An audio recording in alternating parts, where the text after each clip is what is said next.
কোন ছেলে বিজ্ঞান পড়তে পারে, ইতিহাস পড়তে পারে, দর্শন পড়তে পারে, সায়েন্স পড়তে পারে, টেকনোলজি পড়তে পারে, কম্পিউটার পড়তে পারে, কিন্তু তার পড়ানে বালা এবং সে পড়ছে সে উত্তম হতে পারে না। কিন্তু আমার আকাকে জিজ্ঞাসা করুন, বিখ্যাত হাদিসের কিতাব মিশকাত শরীফ বাবুল ইলম, তার মধ্যে হাদিসটা বর্ণনা করা হয়েছে। আমার আকা বলেন, আমার রাসূলুল্লাহ বলেন, খায়রাকুম মান তাআল্লামাল কোরআন ওয়া আল্লামাহু, যে তোমাদের মধ্যে উত্তম ব্যক্তি সে যে নিজে কোরআন পড়েছে এবং অপরকে কোরআন তালিম দিয়েছে। সুবহানাল্লাহ। নারায়ে তাকবীর, নারায়ে তাকবীর, নারা রিসালাত, নারা রিসালাত। উলামায়ে আহলে সুন্নাত, উলামায়ে আহলে সুন্নাত, নারায়ে তাকবীর। তো কোরআন যে নিজে শিখে এবং অপরকে শিক্ষা দেয় সে হলো সবচেয়ে উত্তম ব্যক্তি, সবচেয়ে উত্তম ব্যক্তি।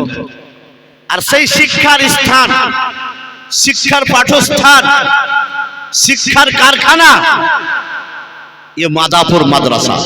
जोरे बोलो सुबहानअल्लाह। सुबहानअल्लाह। और ये मदरसा बनाने वाला আপনারা গরিব মধ্যম শ্রেণীর মুসলমানেরা। এই নিশ্চয় গ্রামাঞ্চল, এখানে কোনো বড় শিল্পপতি অবশ্যই নেই।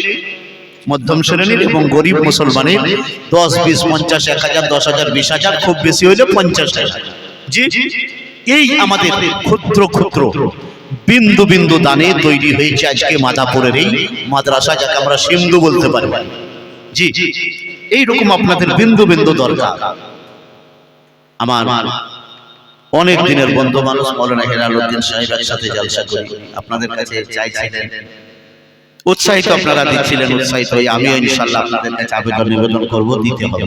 তার সাথে সাথে জানেন, বাড়িতে আপনি যদি একটা আমের গাছ লাগান আর বাজার থেকে আপনি যদি 5 কিলো ওর চেয়েও ভালো আম কিনে আনেন, তো একবার আপনি আপনার মনকে জিজ্ঞাসা করবেন, আপনার ওই গাছের আমটা খেতেই বেশি ভালো লাগবে, তাই না?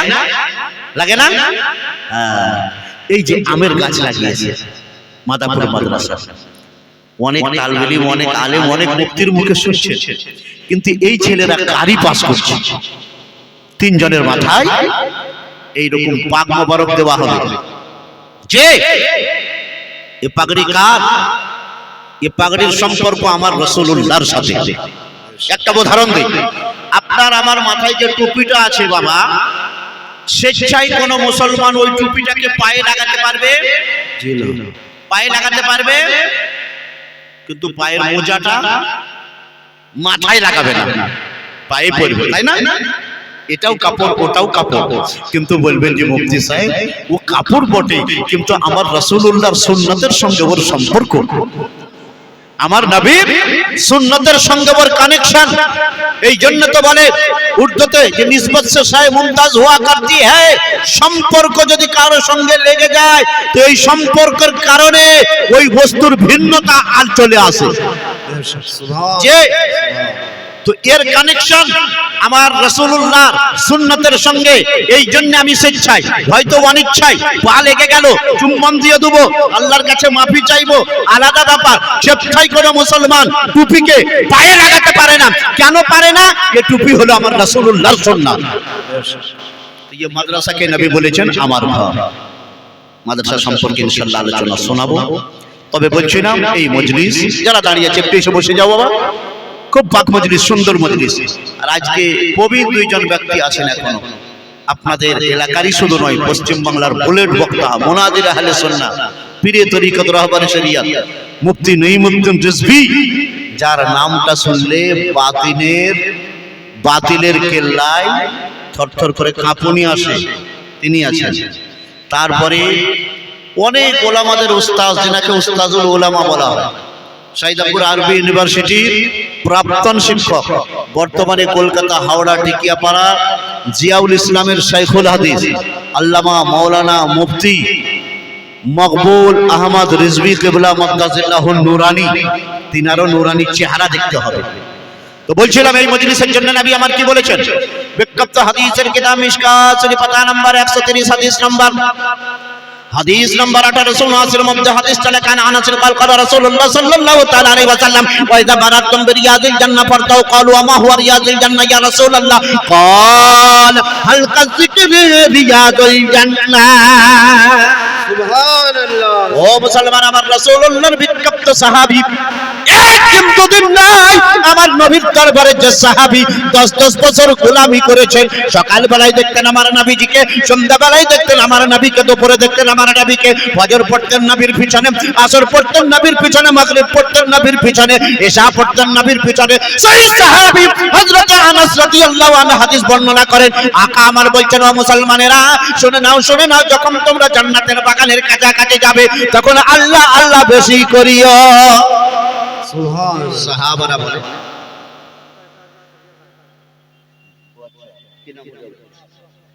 মৌলানা আশরাফ সাহেব,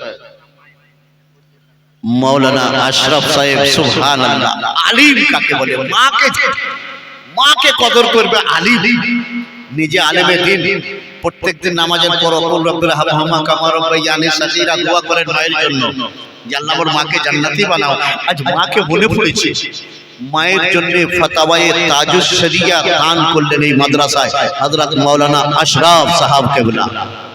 নারায়ে তাকবীর, আল্লাহু নারায়ে রিসালাত, হযরত আল্লামা মাওলানা আশরাফ সাহেব জিন্দাবাদ। ফতওয়ায়ে তাজুস শরিয়া দাতা। সুবহানাল্লাহ, সুবহানাল্লাহ। তো বাপ মা আমাদের সবারই আছে। আবেদন করব একটু আমি ওয়াজ করে নিই, তারপরে আপনাদের কাছে আমি ইনশাআল্লাহ এই দানের কথা তুলে ধরবো। তবে যারা বলছিলাম দাঁড়িয়ে আছে, একটু বসে যাও না বাবা, এসে বসে খুব সুন্দর লাগবে। যারা মেলা খেলাতে ঘোরাঘুরি করছে এসে বসে যাও। তো নবী আমার বলেন যে যখন জান্নাতের বাগানের কাছাকাছি যাবে তোমরা আল্লাহ আল্লাহ বেশি করিও। সাহাবারা বলেন, ইয়া রাসূলুল্লাহ, দুনিয়াতে কি জান্নাতের বাগান আছে? দুনিয়াতে জান্নাতের বাগান আছে? তো কেউ যদি জেনে নেয়, যারা শিল্পপতি অনিল আম্বানি, মুকেশ আম্বানি, এরা তো আগে কিনে নিবে জায়গাটা, আর এমন ভাবে ঘেরবে যে একটা পাখিও যেতে পারবে না। বিশ্বের 1 নম্বর ধনী, তার নামটা জানেন? ব্রিটেন বাড়ি, লন্ডন শহরে কম্পিউটারের ব্যবসা করে, তার নাম হলো বিল গেটস। বিশ্বের 1 নম্বর ধনী। ও যদি জেনে নেয় ওই জায়গাটা জান্নাতের বাগান, কিনে নিবে আর এমন ভাবে ঘেরবে একটা পাখিও ঢুকতে পারবে না। কিন্তু নবী বলেন না, এই শিল্পপতির ভাগ্যে ওই জায়গা নাই, কোটিপতির ভাগ্যে এই জায়গা নাই, এ সোশ্যাল ওয়ার্কারের ভাগ্যে যদি সে ইসলামী হয় তবেই হবে, তাছাড়া তার ভাগ্যে ওই জায়গা আসবে না। নবী আমার বলেন, ও মুসলমানেরা শোনো, ওই জায়গাকে জান্নাতের বাগান বলা হয় যে জায়গায় 5 জন মুসলমান বসে আল্লাহ আল্লাহ করে, আল্লাহ পাকের জিকির আজকার করে, আল্লাহ পাকের মধুমাখা নাম নেয়। ওই জায়গাকে নবী বলেন, ওরে মুসলমান শোনো শোনো, ওই জায়গাটা হলো জান্নাতের বাগান। সুবহানাল্লাহ। মাদ্রাসার সরজমিনে মুসলমান, এখানে যে জলসা হয়, এখানে কোন নেতার কথা আলোচনা হবে না, কোন মন্ত্রীর কথা আলোচনা হবে না, কোন রাষ্ট্রপতি, প্রধানমন্ত্রী, মুখ্যমন্ত্রীর কথা আলোচনা হবে না। এখানে আল্লাহ পাকের নাম হবে আর আল্লাহর হাবিব রাসূল পাকের নাম নেওয়া হবে। সুবহানাল্লাহ। এই জায়গা তো জান্নাতের বাগান। মসজিদকে বলা হয় জান্নাতের বাগান। আর নবী আবার বলেন, মা বাইনা বাইতি ওয়া মিনবারি রাউযুম মিন রিয়াজিল জান্নাহ। বুখারী শরীফের হাদিসের মধ্যে আকা আমার বলেন যে আমি নবী যার উপরে দাঁড়িয়ে জুম্মার দিনে খুতবা পড়ি, এই মেম্বার আর আমার বাড়ি এর মধ্যস্থানে যে জায়গাটা দেখতে পাও, ওই জায়গাটাও হলো জান্নাতের বাগান। কয়েকটি জায়গাকে জান্নাতের বাগান বলেছে, তার মধ্যে এখন যেখানে আমরা বসে আছি এই জায়গাটা জান্নাতের বাগান। এখানে আমরা একা নাই, আমাদের সাথে রহমতের ফেরেশতা আছে।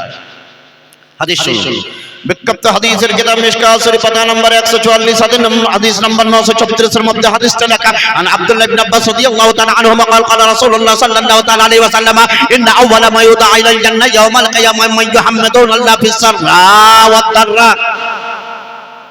হযরত আব্দুল্লাহ ইবনে আব্বাস রাদিয়াল্লাহু তাআলা আনহুমা হাদিস বর্ণনা করেন, রাসূল পাক আমার বলছেন, আকা আমার বলেন, নবী আমার বলেন, রাহমাতুল লিল আলামিন আমার বলেন, ও মুসলমানেরা শোনো, কাল হাসরের মাঠে আল্লাহ তাআলা ফেরেশতাদেরকে বলবেন, আমার এক শ্রেণীর বান্দা আছে, ওরে আমার ফেরেশতা, ওই বান্দাদেরকে জান্নাতের নিয়ে যাও, আগে নিয়ে যাওয়ার জন্য জান্নাতের প্রথম কাতারে তাদের তুমি লাইনটা বানিয়ে দাও।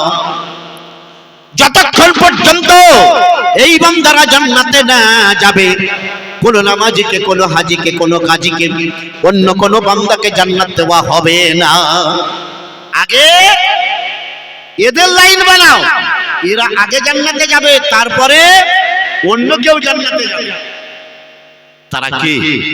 তার আগে বলি, আমাদের জীবনে, সকলের জীবনে দেখবেন দুটি অবস্থা আছে, একটা দুঃখে আর একটা সুখে। গাড়ির চাকাকে দেখবেন কখনো উপরে কখনো নিচে, যে একটা অংশ উপরে একটা অংশ নিচে। ঠিক আমাদের জীবনেরও একটা অংশ দুঃখের হয়, একটা অংশ সুখের হয়। প্রত্যেকটা মানুষের হয় সুখে আছে, না হয় দুঃখে আছে। যখন সুখে থাকবেন, খুশিতে থাকবেন, আনন্দে থাকবেন, তখন কি করবেন? আর যখন আপনি কষ্টে থাকবেন, বেদনায় থাকবেন, অসুখে থাকবেন, বিপদে থাকবেন, তখন আপনি কি করবেন? শুনুন, দয়ার নবী আমার বলেন, মুসলমানেরা শোনো, কাল হাসরের ময়দানে আমার আল্লাহ ফেরেশতাদেরকে বলবেন, ওই বান্দাদেরকে আগে জান্নাতে নিয়ে যাও যারা দুঃখের সময় এবং খুশির সময় পড়তো আলহামদুলিল্লাহ। কি পড়তো? আলহামদুলিল্লাহ। সুখে থাকলেও বলতো আল্লাহ গো তোমার নাম নেই, দুঃখে থাকলেও বলতো আল্লাহ গো তোমার নাম নেই। অর্থাৎ সুখে দুঃখে সব সময় আল্লাহর নাম নিত। যারা বেশি বেশি বিসমিল্লাহির রহমানির রহিম পড়ে, ওলামা তাদের জন্য ফজিলত বর্ণনা করেন যে বিসমিল্লাহ আছে 19টি অক্ষর। বিসমিল্লাহ বা সিন আলিফ মিম, এইভাবে আপনি যদি মিলিয়ে নেন, বিসমিল্লাহির রহমানির রহিমে আছে 19টি অক্ষর। আর 5 ওয়াক্ত নামাজ আমরা সবাই ইনশাআল্লাহ পড়ি, মাশাআল্লাহ। আমরা বেশিরভাগ মুসলমানই নামাজি, আর যারা নামাজ পড়েন না অবশ্যই নামাজটা পড়তে হবে। তো 19 আর 5-এ কত হয়?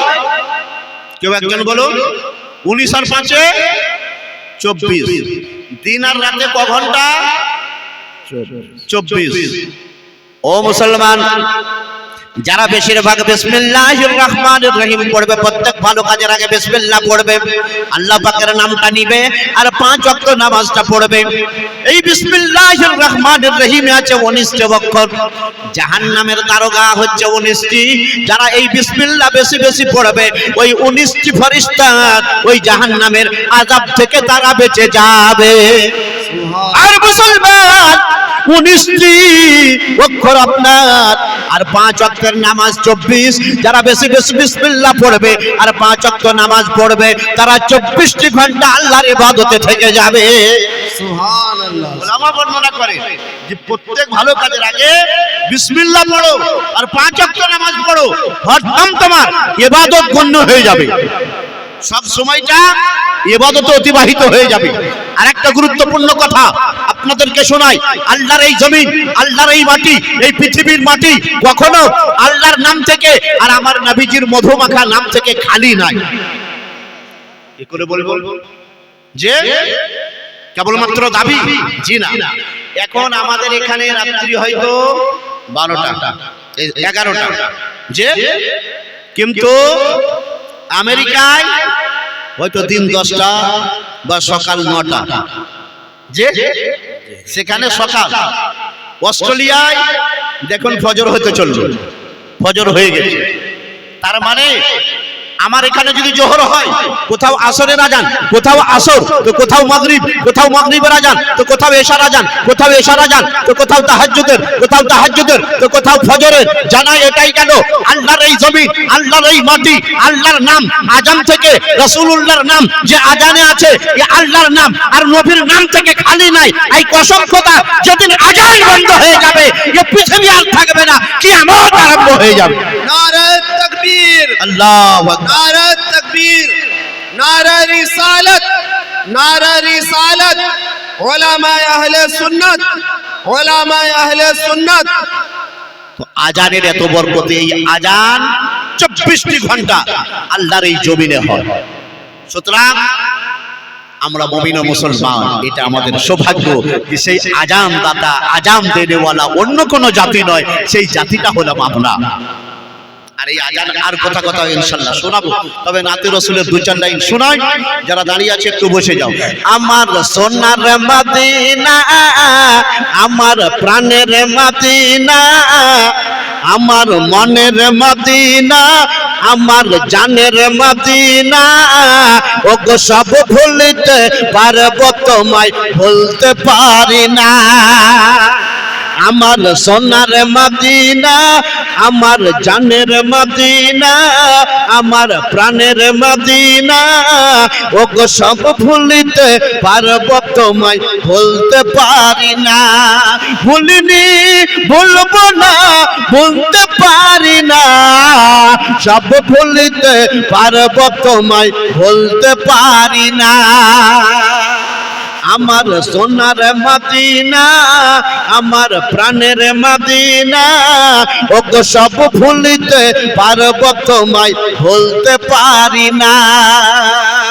ইয়াসরিব নামে ছিলে তুমি ওয়ালাখানের দেশ, বড় মারাত্মক যে ছিল তোমার পরিবেশ। নবীর পায়ের ধুলি পেয়ে, নবীর চরণ ধুলি পেয়ে হলো মদিনা, সব ভুলতে পারবো তোমায় ভুলতে পারি না।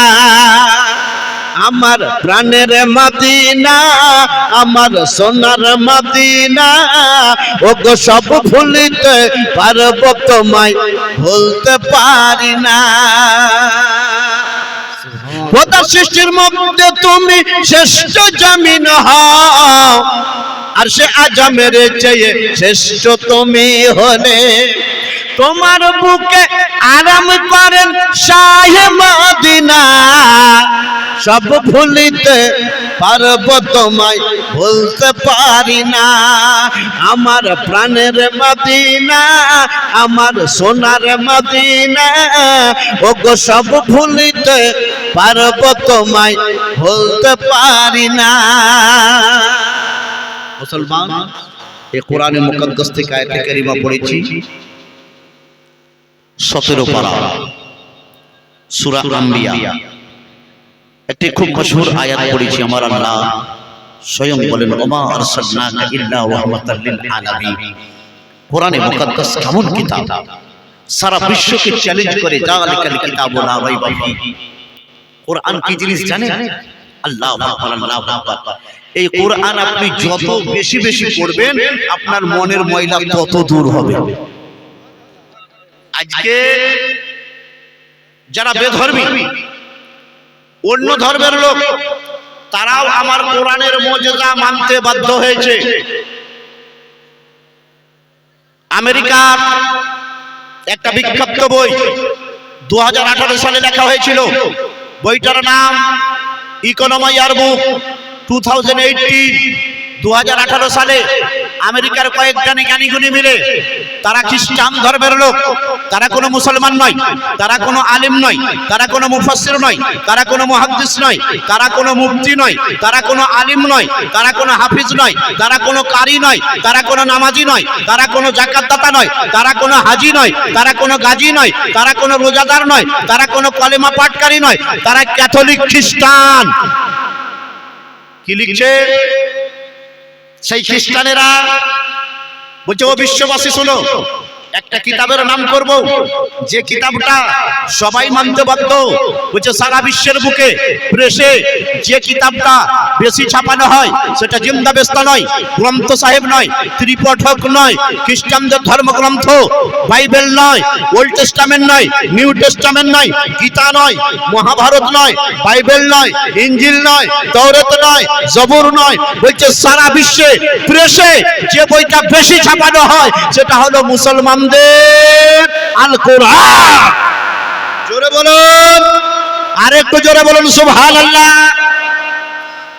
খ্রিস্টানেরা বলে যে সারা বিশ্বে যে কিতাবটা প্রেসে বেশি ছাপানো হয় সেটা মুসলমানদের আল কোরআন।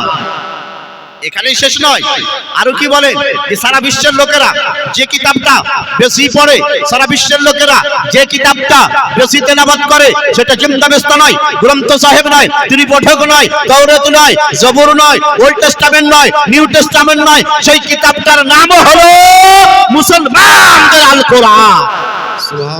সারা বিশ্বের লোকেরা এই কিতাবটা বেশি তেলাওয়াত করে। ও মুসলমান, আরো কি বলে, বলে ও মুসলমান, তোমাদের কিতাব এমন একটা কিতাব, তোমাদের কোরআন এমন একটা গ্রন্থ যে গ্রন্থের কোনো তুলনা নাই। নওশাদ শেখ 500 টাকা দান করে কি আল্লাহ নওশাদ শেখ, আল্লাহ গো তুমি তার দানকে কবুল করে নাও, তার রুজি রুটিতে বরকত দাও, আল্লাহ গো তুমি তার হায়াতকে দারাজ করে দাও, আমিন আমিন। এই খ্রিস্টানেরা আরো কি বলে যে সারা বিশ্বের লোকেরা যে কিতাবটা নিজেদের বাড়িতে বরকতের জন্য রাখে, সেই কিতাবটাও অন্য কোন কিতাব নয়, সেটাও হলো মুসলমানদের আল কোরআন। কোরআন কি জিনিস? আমেরিকা একজন খ্রিস্টান যিনি পরবর্তীতে মুসলমান হয়েছিলেন, তার নাম মুসলমান নাম রেখেছিল, ইসলামী নাম রেখেছিল, সেই নামটা হলো আমেনা আসলামী। 2023 সালের 22শে ফেব্রুয়ারি তিনি ইন্তেকাল করেছিলেন। তিনি যদি ইন্তেকাল করেন, সেই দিন তিনার জীবনের কিছুটা অংশ কলকাতার আকবরে মসজিদে দেওয়া হয়েছিল। এই ফাতেমা, এই আমেনা আসলামী, তিনি বলেন যে আমি প্রথমে ছিলাম খ্রিস্টান, মুসলমানটা হলাম কি করে? সংক্ষেপে তার জীবনী দেওয়া হয়েছিল। একটা বংশ আপনার সাথে তুলে ধরি, তাহলে বুঝতে পারবেন যে আমরা মুসলমান, গর্ব করে বলতে পারি যে আমরা মুসলমান। কারণ আমার নবী বলেন ইমাতাতুল আযা আনিত তারিক, তুমি মুসলমান, তোমার দ্বারা কোনো জাতি কষ্ট পাবে না, তোমার দ্বারা কোনো পাখি কষ্ট পাবে না, তোমার দ্বারা কোনো পশু কষ্ট পাবে না, তোমার দ্বারা কোনো অন্ধ কষ্ট পাবে না, তোমার দ্বারা কোনো বোবা কষ্ট পাবে না, তোমার দ্বারা কোনো শিশু কষ্ট পাবে না, তোমার দ্বারা কোনো নারী কষ্ট পাবে না। বলছে তুমি মুসলমান, রাস্তায় চলছো, ইমাতাতুল আযা আনিত তারিক, তোমার মধ্যে যদি ঈমান থাকে তো শুনে নাও, কষ্টদায়ক বস্তুটাকে তুলে নিরাপদে রেখে দাও, যাতে আল্লাহর কোনো সৃষ্টি ওই রাস্তা দিয়ে যাবে কষ্ট না পায়। এর নাম ইসলাম। একেই বলা হয় ইসলাম, রিলিজিয়ন অফ পিস। ইসলাম শান্তির ধর্মের নাম, শান্তির ধর্মের নাম ইসলাম। আরো কি আছে ইসলামে? চলুন একটু আপনাকে শোনাই। দান খয়রাত করতে হবে, নাম তো দিতে হবে, কিন্তু যখন এসেছি কিছু গুরুত্বপূর্ণ কথা আপনার সামনে আমি তুলে ধরি। ও মুসলমান শুনুন, বলছে যে ওই মহিলা, যে আমি খ্রিস্টান ছিলাম, শিশু অবস্থা থেকে বলছে আমার মা বাপ কঠিন খ্রিস্টান, নিয়মিত চার্চে যেত, গির্জা ঘরে যেত। বলছে মায়ের সাথে আব্বার সাথে হাত ধরে আমিও যেতাম। বলছে ওই গির্জা ঘরে আমাকে শিখিয়ে দেওয়া হলো ইসলামিক টেররিজম, মুসলিম টেররিজম। কি শেখানো হলো? যে ইসলাম অন্যায় করে, ইসলাম সন্ত্রাসের কাজ করে, ইসলাম নোংরা কাজ করে, আর যারা মুসলমান তারা সন্ত্রাসী, অন্যায় মুসলমান করে, চুরি ডাকাতি মুসলমান করে, নর হত্যা মুসলমান করে, পাপের কাজ মুসলমান করে। বলছে শিশু অবস্থায় আমার মেমোরিতে এটা ভরে দেওয়া হয়েছে। বলছে আস্তে আস্তে বড় হলাম, মুসলমান দেখলেই ঘৃণা লাগে। বিশ্বে একটা কি বাতাবরণ তৈরি হচ্ছে দেখো, বুঝতে পারছেন? এর বিরুদ্ধে আমাদেরকে লড়তে হবে, বম দিয়ে নয়, ভারত দিয়ে নয়, মুখের ভাষা দিয়ে। শিক্ষিতদের বোঝাতে হবে এটার নাম ইসলাম নয়, এর নাম ইসলাম নয়। আল্লাহ আল্লাহ। চলুন, এই ব্যক্তি, এই মহিলা বলেন মুসলমান দেখলে আমাকে ঘেন্না লাগতো, মুসলমান দেখলে আমার রাগটা উঠে যেত। বলছে একদিন বাজারে গেলাম, খাতা কলম কিনলাম, ইসলামের বিরুদ্ধে লিখবো। আল্লাহ গো, এই মুসলমানরা তোমার এই জমিনকে নাপাক করে তুলেছে, তোমার এই পৃথিবীর মাটিকে নাপাক করে তুলেছে, এদের বিরুদ্ধে আমি লিখবো, বিরুদ্ধে আমি লিখবো। তাই বলছে একখানা কোরআন নিলাম আর কয়েকখানা নবীজির হাদিস কিনলাম, বাড়িতে এসে পড়তে লাগলাম ইসলামের বিরুদ্ধে লিখবো বলে। কারণ ঘর ভাঙতেও খাওড়ার দরকার, আর ঘর তৈরি করতেও ফাওড়ার দরকার। সাবল ফাওড়া চাই। পাকা ঘর করুন বা কাঁচা ঘর, মাটির ঘর করুন বা ইটের ঘর, সাবল ফাওড়া প্রথম চাই। আবার ভাঙতে গেলে বিনা মেশিনে যদি ভাঙেন এটা চাই। বুঝতে পেরেছেন? এখন মেশিন হলো, আগে তো ছিল না। তো ঠিক বলছে কোরআনের বিরুদ্ধে লিখতে গেলে কোরআন পড়তে হবে, নবীর বিরুদ্ধে লিখতে গেলে নবীর হাদিস পড়তে হবে। তাই বলছে কয়েকখানা হাদিস আর একখানা কোরআন আমি কিনলাম। বলছে পড়তে লাগলাম, পড়তে পড়তে কি দেখি কোরআন বলে না কোনো মানুষ হত্যা করা যাবে না। বলছে একটা মানুষকে যদি, নিরপরাধ মানুষকে যদি হত্যা করো, তো কোরআন বলে সারা জগতের মানুষকে হত্যা করলে যে পাপ হয় সেই পাপটা হবে। তাহলে এরা আমাকে কি বুঝিয়েছিল? বলছে এবার আমি হাদিস পড়তে লাগলাম, হাদিস পড়তে পড়তে বুঝতে পারলাম নবী আমার বলেন, দয়ার নবী বলেন আফদালুস সাদকা, বলছে সবচেয়ে উত্তম দান হলো আনতাশবাহা কাবদান জায়া। কোন ব্যক্তি ক্ষুধার্ত আছে, সে হিন্দু হোক, মুসলমান হোক, খ্রিস্টান হোক, জৈন হোক, বৌদ্ধ হোক, বলছে না না না, তুমি তার জাতিটা দেখিও না, জাতিটা দেখিও না, সে প্রাণী কিনা দেখো, সে তার মধ্যে প্রাণ আছে কিনা দেখো। এই প্রাণদাতা হলেন আল্লাহ, আল্লাহ তাকে সৃষ্টি করেছেন। আফদালুস সাদকা আনতাশবাহা কাবদান জায়া। কোন ক্ষুধার্ত ব্যক্তিকে তুমি যদি পেট ভরে খাবার খাওয়াও, এর যে উত্তম দান আর কিছু হতে পারে না। সুবহানাল্লাহ। ইসলাম এটা শিক্ষা দিল। আরো নবীজির হাদিস পড়লাম, একজন মহিলা খুব নামাজ পড়তে পারতো না, রোজা রাখতে পারতো না, জঙ্গলের দিকে চলে যাচ্ছে, যেতে যেতে দেখছে একটা কুকুর তার জিভ বেরিয়ে চলে আসছে, আর্তনাদ করছে, ছটফট করছে, বলছে ফাল আতাস আল আতাস, কে গো আমাকে একটু পানি দাও, পানি দাও, পানি দাও। ওই কুকুরটা কুয়ো থেকে পানি তুলতে পারে না। এই দুশ্চরিত্রা মহিলা চলে যাচ্ছিল ওই দিকে, দাঁড়িয়ে গেল, আল্লাহ গো তোমার এই সৃষ্টিটা বড় কষ্ট পায়। না না, সে কুয়ো থেকে পানি তুলতে পারে না, মনে হয় কয়েকদিন থেকে তার পেটে আহার নাই, কয়েকদিন থেকে মনে হয় পানি পাইনি। সে নিজের শরীরের ওড়নাটাকে ফেলে দিল, কোথায় ফেলে দিল? কুয়ার মধ্যে। আর ওড়নাটাকে ভিজিয়ে গেলে গেলে ওই কুকুরটাকে পরিপূর্ণভাবে পানি পান করালো। আমার নবী বলেন, ও মুসলমান, ওই মহিলা তার চরিত্রের দোষ থাকতে পারে, কিন্তু আল্লাহর সৃষ্টির প্রতি দয়া করার কারণে আল্লাহ তাকে জান্নাতি বানাবে। অপর থেকে একজন মহিলা, তার বাড়িতে একটা বিড়াল ছিল, সেই বিড়ালটাকে বেঁধে রাখতো, কারণ বিড়াল হাওয়া খেয়ে নাই বলে। বিড়ালটাকে পানি দিত না, বিড়ালটাকে আহার দিত না, বিড়ালটাকে দানা দিত না। নবী বলেন ওই মহিলা জাহান্নামে, কারণ বিড়ালটাকে সে ছেড়ে দিলে আল্লাহর জমিন অনেক বড়, অন্য কেউ তাকে খেতে দিত, সে বেঁচে যেত। কিন্তু না না, এই মহিলা নামাজ রোজা করত, আল্লাহর সৃষ্টির প্রতি অবিচার এবং অন্যায় করার কারণে ওই মহিলা যাবে জাহান্নামে। এ হলো ইসলামের শিক্ষা। রাস্তায় যাচ্ছ, কাঁটা পড়ে, ব্লেড পড়ে না, তুমি ওটা এরকম ভাবে পড়ে থাকতে দিতে পারো না। কেন? তুমি মুসলমান, তোমার ইসলাম বলে, তোমার নবী বলে, তুমি যদি ইমানদার হও, ইমাতাতুল আযা আনিত তরিক, রাস্তা থেকে কষ্টদায়ক বস্তুটা তুলে নিরাপদ জায়গায় রাখো, যেখানে কোনো মানুষ, কোনো শিশু, কোনো প্রাণী কষ্ট পাবে না।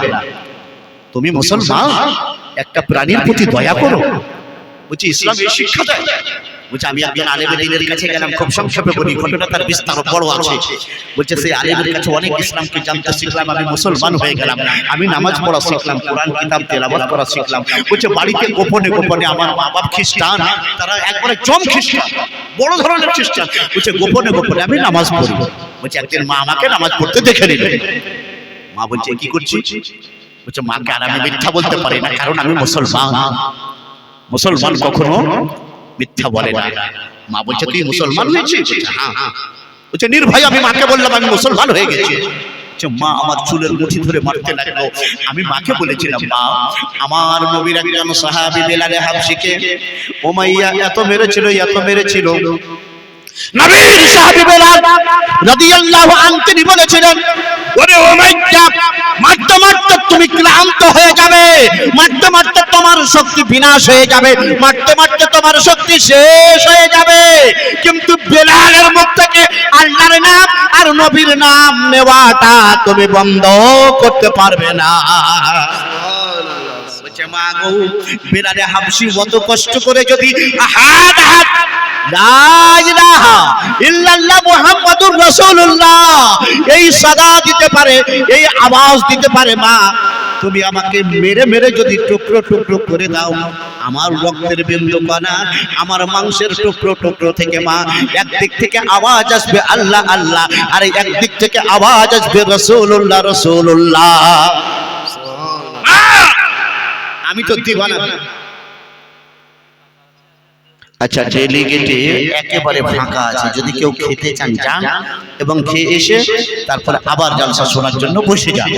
কারণ ইনশাআল্লাহ মানসিকতা নিয়েছি কিছু শোনাবো আপনাদেরকে, তার সাথে সাথে মাদ্রাসার জন্য কিছু দিতে হবে। মুসলমান, কোরআন পাক কেমন জিনিস এ থেকে বুঝতে পারবেন।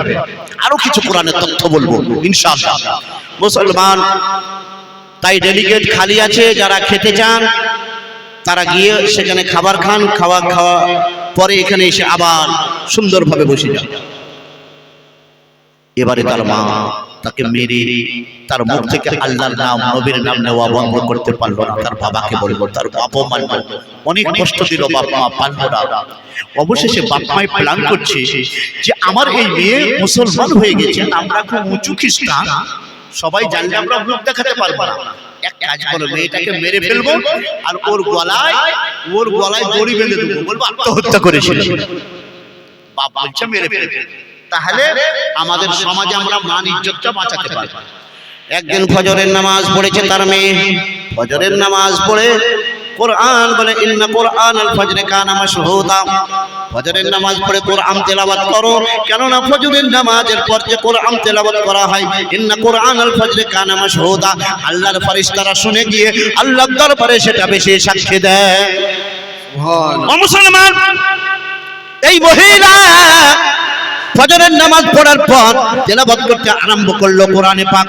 আউযু বিল্লাহি মিনাশ শাইতানির রাজীম, বিসমিল্লাহির রহমানির রহিম, আলহামদুলিল্লাহি রাব্বিল আলামিন, আর রহমানির রহিম, মালিকি ইয়াউমিদ্দিন, ইয়্যাকা না'বুদু ওয়া ইয়্যাকা নাস্তাঈন। এইভাবে কোরআন পাক তেলাওয়াত করতে আরম্ভ করলো। তার বাবা হাতের মধ্যে একটা বড় ছুরি নিয়েছে, বড় চাকু নিয়েছে, আর ঘরের মধ্যে প্রবেশ করছে।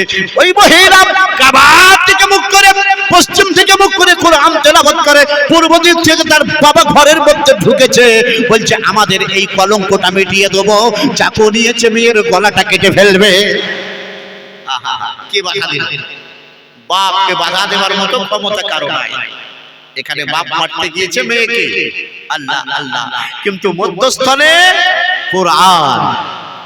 ওই মেয়েটা পড়ে কোরআন। আউযু বিল্লাহি মিনাশ শাইতানির রাজীম, বিসমিল্লাহির রহমানির রহিম, আলহামদুলিল্লাহি রাব্বিল আলামিন। বাপ কান লাগিয়ে দিল। আল্লাহ, দুনিয়াতে অনেক সাহিত্যিকের ভাষা শুনেছি, অনেক কবির কবিতা শুনেছি, অনেক বক্তার বক্তৃতা শুনেছি, অনেক গবেষকের গবেষণা শুনেছি, অনেক লেখকের লেখনী পড়েছি। মাবুদ গো, আমার মেয়ের মুখ থেকে যেটা বের হয়, না না, এরকম কথা আমি জীবনে কখনো শুনি না।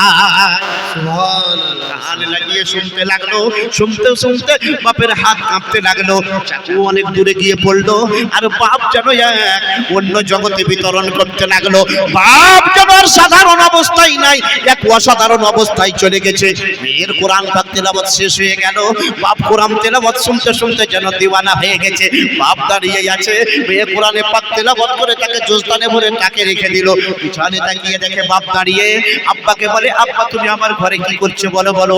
আব্বা এখনো হুঁশে নাই, আব্বার শরীরে হাত দিয়ে বলে, আব্বা তুমি কোথায়? তা বলে, মা তুই কি তেলাওয়াত করছিস? মারে একটু আর একটু পড়িয়ে শোনা। বলছে, আব্বা এই ভোরবেলায় তুমি আমার ঘরে? তুমি তো অনেক বেলাতে ওঠো। আব্বা চাকু ওই দূরে পড়ে বাপ কাঁদতে আরম্ভ করলো। বাপের চোখ থেকে পানি ঝরছে। আল্লাহ, এই কোরআনের তেলাওয়াত যদি আমি না শুনতাম তাহলে হয়তো আমার মেয়েটাকে এখন আমি মেরে ফেলতাম, কিন্তু আল্লাহ তুমি এই তেলাওয়াত আমাকে শুনিয়েছো, আমার মেয়েকে তুমি বাঁচিয়েছো। বাপের চোখ থেকে অশ্রু ঝরছে। মেয়েটা বলছে, আব্বা তোমার চোখে পানি কেন ঝরে? তা বলছে, মারে শুনবি ও চাকু কেন? আমি তোকে মারতে এসেছিলাম, কারণ তুই মুসলমান হয়ে গেছি, আমরা নিজের কলঙ্ককে বাঁচাতে চেয়েছিলাম। বলছে, তাহলে মারো। কে বাধা দিল তোমাকে? কেটে দাও আমার গলা, কিন্তু হ্যাঁ আমাকে কাফন পরিয়ে মুসলমানদেরকে দিও, তারা জানাজা পড়ে আমাকে দাফন করবে কবরে। বলছে মারে এরকম কথা বলিস না, এ তুই কি তিলাওয়াত করছিলি? যখন ঘরের মধ্যে মা আমি প্রবেশ করলাম আর তোর মুখে যখন আমি ওই বাণীগুলো শুনতে লাগলাম মা, আমার কানটা তোর দিকে চলে গেল, আমার হৃদয়টা তোর দিকে চলে গেল, আমার মনটা ওই আওয়াজের দিকে চলে গেল। আর ওই আওয়াজ শুনতে শুনতে আস্তে আস্তে আমি আর স্থির থাকতে পারলাম না, আর আমি সাধারণ অবস্থায় থাকতে পারলাম না। তারপরে আমার কি হয়েছে মারে আমি জানি না, এ চাকু কিভাবে পড়লো, এ চাকু কত দূরে পড়লো, আর আমি কোথায় আছি আমি কিছুই জানি না মারে। আরেকটু আমাকে তেলাওয়াত করে শোনা, মেয়ে বুঝতে এটাই পারলো। আল্লাহ গো সুবর্ণ সুযোগ, বাপকে হেদায়েত তুমি দিবে। কোরআনে পাক বের করলো আর তেলাওয়াত করে সূরা বাকারা শোনালো, সূরা ইয়াসিন শোনালো, সূরা রহমানের কিছু আয়াত শোনালো, আর সূরা ইখলাস কুল হুয়াল্লাহু আহাদ শোনালো, ফালাক শোনালো, নাস শোনালো। বাপ যেন দিওয়ানা হয়ে গেছে, আর বাপ বলছে মারে আমি আর থাকতে পারবো না, তোমার মতো আমাকেও কলেমা পড়িয়ে মুসলমান বানিয়ে না। ও মুসলমান, এ হলো কোরআনের মুজিজা। হযরতে ওমর রাদিয়াল্লাহু আনহু বোনকে মারতে গিয়েছিল, সূরা তাহার 8টি আয়াত শুনে মুসলমান হয়েছিল। কোরআন এমন হাড়ে অন্তরে হৃদয়ে বাস করতে পারে সঠিকভাবে যদি আপনি শুনেন। এ হলো কোরআনের আকর্ষণ। কোরআনের আরেকটা মুজিজা বলবো, আল্লাহ গান্ধীজির জীবনী বলুন, রবি ঠাকুরের লেখা বই বলুন, আর গীতাঞ্জলি বলুন, আর যে বই বলুন, একবার পড়বেন দ্বিতীয়বার পড়তে অত ভালো লাগে না, লাগে। কিন্তু টরন্টো বিশ্ববিদ্যালয়ের ডক্টর স্মিথ, আমেরিকা, আমরা তো বলি বিশ্বে জ্ঞানীগুণীগণ আছে, হ্যাঁ, টরন্টো বিশ্ববিদ্যালয়ের ডক্টর স্মিথের কথাটা বলছে কোরআন আমি একবার নয় কয়েকবার পড়েছি, কিন্তু এই বইয়ের মধ্যে হৃদয়ে হাড়ে কি যে একটা কানেকশন, বলছে সেটা আমি জানি না। বলছে এই বই একবার পড়ি, দ্বিতীয়বার পড়লে আরো বেশি ভালো লাগে, তৃতীয়বার পড়লে আরো বেশি ভালো লাগে। বাস্তব এটাই, বাস্তব এটাই।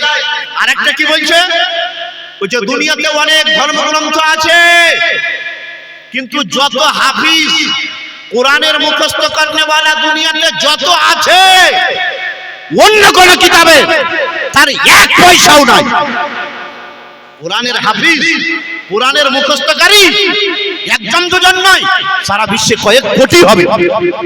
সারা বিশ্বে 700 কোটি মানুষ আছে, তার মধ্যে কয়েক কোটি হাফিজে কোরআন আছে। এই 4-15 দিন পর কোরআনের তেলাওয়াত প্রত্যেকটা মসজিদে খতমে তারাবিতে আরম্ভ হয়ে যাবে। যে এ হলো কোরআনের জিন্দা মুজিজা। তাই ওই মহিলা তিনি বলছেন আমার বাপ আলহামদুলিল্লাহ মুসলমান হয়ে গেলেন, আমার মা তাকেও কোরআন শোনালাম, মুসলমান হয়ে গেল, আমার খালা মুসলমান হয়ে গেল। বলছে এইভাবে আমাদের বংশের অনেক জ্ঞানীগুণীকে আমি মুসলমান বানালাম, আমেরিকার অনেক বুদ্ধিজীবী মহিলাদেরকে আমি মুসলমান বানালাম। আর আমি এটাই চিন্তা করলাম যে কোরআন সম্পর্কে, ইসলাম সম্পর্কে, নবী সম্পর্কে একটা ভুল বার্তা দেওয়া হয়, একটা ফলস মেসেজ দেওয়া হয়, Islam is terrorist, Muslim is terrorist. বলছে এর মোকাবিলা করতে হবে। তাই বলছে আমি একটা সোসাইটি বানালাম, আমেরিকান মুসলমান ওম্যান সোসাইটি। আর আমি এই প্রচার করতে লাগলাম ইসলাম রিলিজিয়ন অফ পিস, ইসলাম শান্তির ধর্মের নাম হলো ইসলাম। নারে তাকবীর, নারে তাকবীর, নারে রিসালাত, নারে রিসালাত। উলামায়ে আহলে সুন্নাত, উলামায়ে আহলে সুন্নাত হযরত আল্লামা মাওলানা মুফতি নিয়াজ আহমদ সাহেব। আচ্ছা, কোন মুসলমান এমন নাই তার আব্বা মারা গেছে, বাপ মারা গেছে, ও মুসলমান বলছিলাম বাপের নামে 500, মায়ের নামে 500, 1000 টাকা মাদ্রাসায়।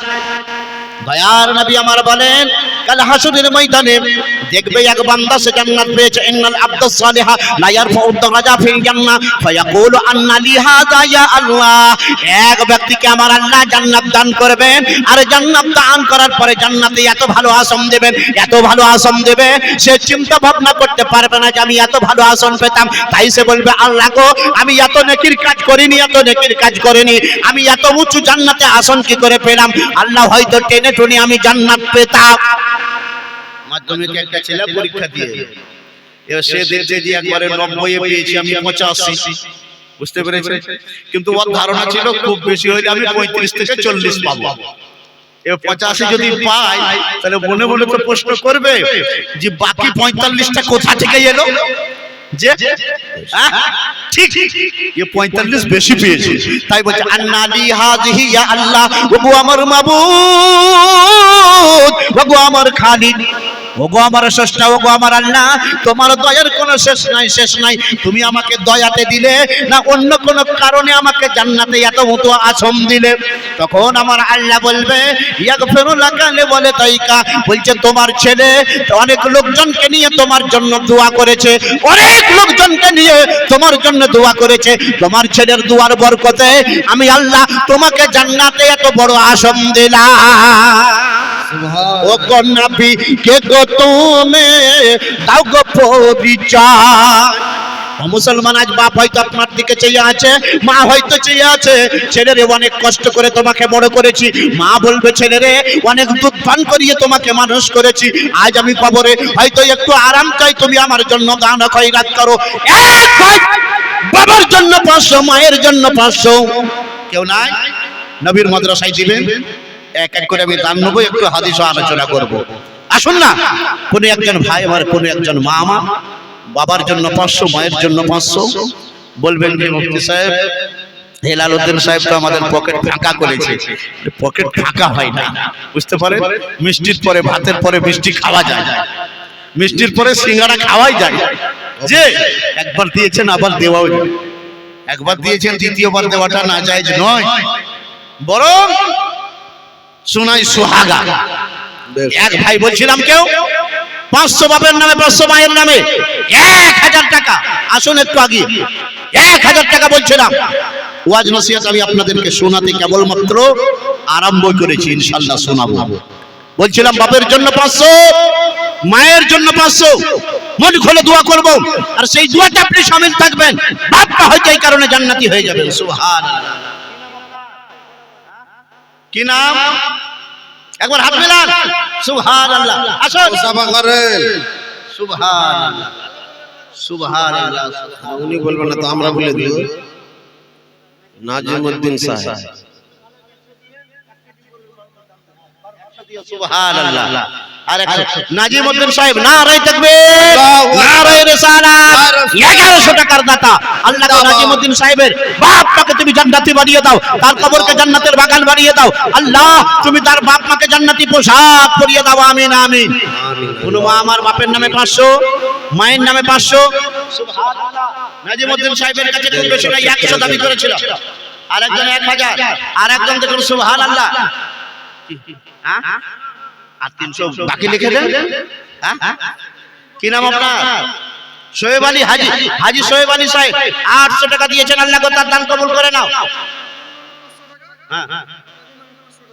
আর সুবহানাল্লাহ নানা নানির নামে 500 দুজনের নামে 500 কাউকে বাদ এই নানি বেশি ভালোবাসতো না হাত মেলাও 500 টাকা না আসলে লিখে এক বাক্স সিমেন্ট দিবা এক বাক্স সিমেন্ট দিবা আর সিমেন্ট দিবা না সুবহানাল্লাহ কি নাম তোমার ইমরান সুবহানাল্লাহ দাদার নামে 500 দাদির নামে 500 নানা নানির নামে 500 আল্লাহ 1500 টাকা দিয়ে আল্লাহ হাজী সাহেব দিয়ে আল্লাহ যারা তোমার নবীর মাদ্রাসায় দান করে আল্লাহ তার বাবা মা তার দাদা দাদি নানা নানির কবরটা জান্নাতের বাগান বানিয়ে দাও আমিন আমিন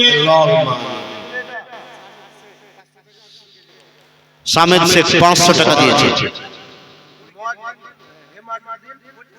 আচ্ছা সামিদ শেখ 500 টাকা আর 20 কেজি গম দিয়েছেন আর মুয়াজ্জিন হেমাজউদ্দিন 25 কেজি গম দিয়েছেন আল্লাহ তার দানকে কবুল করে দাও সুবহানাল্লাহ এই দেখো মা আমার দিবে সুবহানাল্লাহ সুবহানাল্লাহ সিরাজুল 1000 টাকা দিয়েছেন আল্লাহ তার দানকে তুমি কবুল করে নাও কত আছে বাবলু আপনার নাম বাবলু বাবলু শেখ বাপের নামে 500 টাকা দিয়েছেন আল্লাহ তুমি তার বাবার কবরটাকে জান্নাতের বাগান বানিয়ে দাও একজন মহিলা মা আমার এখানে থাকি 2200 টাকা দাম দিল নবীর মাদ্রাসা লাগিয়া যে উদ্দেশ্যে যে নিয়তে করে গেল দান তার দান কবুল করো ও রহমান আমিন ওই আমিন খোদা আমিন ওই আমিন মোদের দোয়া কবুল করো রব্বুল আলামিন এক ব্যক্তি 500 দিয়েছেন আল্লাহ তার দানকে কবুল করে নাও একজন মা আমার দিয়েছেন 200 টাকা আল্লাহ তার দান কবুল করে নাও গো আল্লাহ তুমি তার রুজি রুটিতে বরকত দাও বিপদ আপদ দূর করে দাও আল্লাহুম্মা কিন মুহাম্মদ দান করেছেন 500 টাকা আল্লাহ গো যে উদ্দেশ্যে যে নিয়তে করে গেল দান তার দান কবুল করো ও রহমান রহমান আমিন ওই আমিন খোদা আমিন ওই আমিন মোদের দোয়া কবুল করো রব্বুল আলামিন। আল্লাহ পারবি না মা আমার এখানে থাকিয়া 500 টাকা দাম দিল মাদ্রাসা লাগিয়া, যে উদ্দেশ্যে যে নিয়তে করে গেল দান, তার দান কবুল করো গো রহমান আমিন ওই আমিন খোদা আমিন ওই আমিন মোদের দোয়া কবুল করো রব্বুল আলামিন। আজি আমিনার ঘরে আজি আমিনার ঘরে ওরে পুরীর মেলা রে, নূরের দোলায় দোলন নবী নবী সাল্লাল্লাহু আলাইহি আজি আমিনার ঘরে আজি আমিনার ঘরে ওরে পুরীর মেলা রে। 1000/1100 করে বলছি না। আসুন আপনাদেরকে হাদিস শোনাই। আমার নবীর নামে আল্লাহ পাক কত রহমত রেখেছেন, কত বরকত রেখেছেন। বিখ্যাত হাদিসের কিতাব মিশকাত শরীফ পাতা নম্বর 87 হাদিস নম্বর 887 এর মধ্যে হাদিসটা লেখা, আনা আনাস قال قال رسول الله صلى الله تعالى عليه وسلم من صلى عليه صلاه واحده صلى الله عليه عشر صلوات وتتن وعشر خطيئات ورفعت له عشر درجات। সুবহানাল্লাহ। মুসলমান, আমার নবীর নামে আল্লাহ পাক কত রহমত ও বরকত রেখেছেন। আমাদের দেশের একজন কবি বাংলাদেশ যাকে জাতীয় কবি বানিয়েছে, তার নাম হলো কবি কাজী নজরুল ইসলাম। সাইমুদ্দিন শেখ 500 টাকা বাবার নামে দান করেছেন। আল্লাহ গো দোয়া করি তার ছেলেকে নিয়ে, আল্লাহ তুমি তার বাবার কবরটা জান্নাতের বাগান বানিয়ে দাও। আল্লাহ গো জানি না তার বাপ কবর কি হালে আছে, আল্লাহ তার বাবাকে জান্নাতি পোশাক পরিয়ে দাও। আল্লাহ গো তার বাবার জীবনের সাজিরা কবিরা জানা বাজানা সব গুনাহগুলোকে আল্লাহ তুমি মাফ করে দাও, আমিন আমিন। রাসূলের পাক তিনার নাম পাকের মধ্যে আল্লাহ পাক কত রহমত ও বরকত রেখেছেন।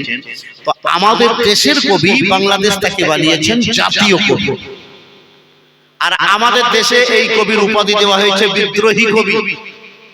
তার নাম হলো কবি কাজী নজরুল ইসলাম। আসানসোলের চুরুলিয়ায় তিনার বাড়ি, এই পশ্চিম বাংলা। অগ্নিবীণা বলে কবিতার বিখ্যাত বই লিখেছে। সুবহানাল্লাহ। আমাদের দেশের সিএম ওই অগ্নিবীণা নামে তিনি যখন রেলমন্ত্রী ছিলেন একটা রেলের নাম রেখেছেন অগ্নিবীণা। আসানসোল থেকে কলকাতা হাওড়া আসে অগ্নিবীণা ট্রেন।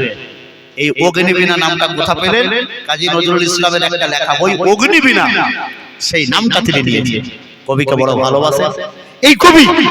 আমার নবী সম্পর্কে কি বলছেন দেখুন, হাদিসটা তো শোনাব। নবী মর পরশমণি, জোরে বলুন। নবী মার ঘুম লাগছে? ঘুমলে তো হবে না আজকের রাত, আনন্দের রাত, বড় সুন্দর দৃশ্য দেখা। একটু পরেই তো ছেলেদের মাথায় দাস্তার দেওয়া হবে। যার কারিগর আপনারা, আলেম ওলামা রাত দিন পরিশ্রম করেছে, কিন্তু করিয়েছেন আপনারা। কোন আলেম সাহেব হয়তো পড়াইছেন, সেক্রেটারি সাহেব এসে বলছে হুজুর আপনি ফাঁকি কেন দিচ্ছেন, আর সেক্রেটারি কে বানিয়েছেন? আপনারা। তাহলে কারিগর আপনারা, তাই না? নবী মর পরশমণি, নবী মর সোনার খনি, নবীর নাম জপি যে জন সে তো জাহানের ধনী। নবী মর পরশমণি, নবী মর সোনার খনি, নবীর নাম জপি যে জন সে তো জাহানের ধনী। ও নামে মধু মাখা, ও নামে জাদু রাখা, ওই নামের দরুদ পড়েন মওলাই আমার কাদের গনে। ও নামে সুর ধরিয়া পাখি যাই গান করিয়া, ও নামে আকুল হয়ে ফুল ফুটে সোনার বরণে। নবী মর পরশমণি, নবী মর সোনার খনি, নবীর নাম জপি যে জন সে তো জাহানের ধনী। ও মুসলমান, আমার নবীর নামে আল্লাহ পাক কত রহমত ও বরকত রেখেছে। নবীর নাম যে বেশি বেশি জপেছে, শুধু এই জগতের নয়, এই জগতের আখিরাতের দুই জগতের সে বড় ধনী। বেলালে হাবশী শুধু এই জগতের ধনী নয়, এই জগৎ আখিরাত দুই জগতের ধনী। আবু বকর সিদ্দিক এই জগতের শুধু নয়, আখিরাত এবং এই জগৎ দুই জগতের ধনী। ওমর ফারুক, ওসমান গনি, আলী মুর্তজা রাদিয়াল্লাহু তাআলা আনহুম, तमाम সাহাবায়ে কেরাম, আমার গাউসে আজম, আমার খাজা গরিব নওয়াজ, আর আমার আলা হযরত মুজাদ্দিদ দ্বীন আল্লাহ ইমাম আহমদ রাজা কা ফাজলে বরেলভি আলাইহি রাহমাত ওয়া রিজওয়ান নবীর নাম জপে গেছেন তাই এই জগতের ধনী এবং আখিরাতেরও ধনী সুবহানাল্লাহ। তারা এই জগতেরও ধনী এবং আখিরাতেরও ধনী। দান বন্ধ হয়ে গেল যে, বন্ধ হলে তো চলবে না।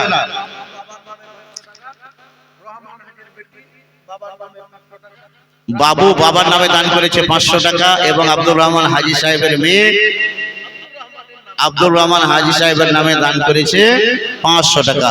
আল্লাহ গো, রাজমোহন বাবার নামে দান করেছে 500 টাকা। আল্লাহ গো, তুমি তাদের বাবার কবরটা জান্নাতের বাগান বানিয়ে দাও, তাদের জীবনের সগীরা কবিরা জানা বাজানা গুনাহগুলোকে maaf করে দাও। আচ্ছা আমিন। ও বাবা, একটু চশমা লাগে তো, নামটা আপনি বলেন আস্তে আস্তে বলেন, আমি ফটাফট বলছি। সুবহান। বেনামি 100 টাকা একদম দিয়েছেন, আল্লাহ তার দানটা তুমি কবুল করে নাও, আমিন আমিন। সাইন 100, মুস্তাকিম 100, আশরাফুল 700 টাকা, মোহাম্মদ আসিফ শেখ 500 টাকা, বেনামে 2000 দিয়েছেন একজন, আমজাদ শেখ ও মাজরুল শেখের নামে জীবন শেখ 1500 টাকা দান করেছে, রিজিয়া 200 টাকা দান করেছে, সানোয়ার শেখ 400 টাকা দান করেছেন, বেনামে 200 টাকা দিয়েছেন, রাসূল পাকের নামে 300 টাকা একজন দান করেছেন, নবীর আমার বড় আশিক আবু তাহের শেখ 1000 টাকা দিয়েছেন, সোহেল রানা 500 টাকা। আল্লাহ গো, তুমি তাদের দানকে কবুল করে নাও মায়েরা। একখানা করে কালাম পাকের হাদিয়া। কোরআনে পাক হলো 30টি পারা, কোরআনে পাক 30 পারা। সূরা কতটা আছে? 114টা। কোরআনে পাকে 114টা সূরা আছে। সবচেয়ে ভালো সূরা, সবচেয়ে উত্তম সূরা, সবচেয়ে আসান সূরা, একটা সূরার নাম শোনাবো আর এই সূরার বরকতের কথা বলবো। মা আমার, একখানা করে কালাম পাকের হাদিয়া এখন 500। এই কোরআনে পাক কাল হাসরের মাঠে তোমার জন্য শাফাআত করবে। এটা আমার বাবার কথা নয়, আমার নবীজির কথা। হাদিস শুনুন, বিখ্যাত হাদিসের কিতাব মিশকাত শরীফ পাতা নাম্বার 494, হাদিস নাম্বার ও মুসলমান 5322 এর মধ্যে হাদিসটা লেখা। আবি উমামা বাহিনী রাদিয়াল্লাহু তাআলা আন قال رسول الله صلى الله عليه وسلم اقرأوا القرآن فإنه يأتي يوم القيامة شفيعا لأهله। বলেন ও মুসলমানেরা, তোমরা কোরআন তেলাওয়াত করো, কোরআন তেলাওয়াত করো। না, কোরআন তেলাওয়াত ভুলে যেও না, কোরআনকে ভুলে যেও না, কোরআনকে ছেড়ে দিও না। কোরআন তোমরা তেলাওয়াত করো, কেননা যারা কোরআন তেলাওয়াত করবে এই কোরআন তাদেরকে কাল হাসরের মাঠে ভুলবে না। এই কোরআন তাদেরকে সুপারিশ করাবে আল্লাহর দরবারে, আর আল্লাহর দরবারে শাফাআত করে এই কোরআন তাদেরকে জান্নাতে নিয়ে যাবে। এই কোরআন আপনাকে কবরে একা ছাড়বে না। তাই মায়েরা, যে কোরআন তোমার হাসরের মাঠে শাফাআত করবে, কবর তোমাকে বাঁচাবে আযাব থেকে। ও আমার মায়েরা, বাবারা, একখানা করে কালাম পাকের হাদিয়া আমি নেব, আর 30 জনের কাছে 500 করে টাকা। 30 জনের কাছে এক এক করে তৈরি হয়ে যাবে। মায়েরা, না থাকলে নামটা লিখে পাঠাও আর ঠিকানাটা দাও।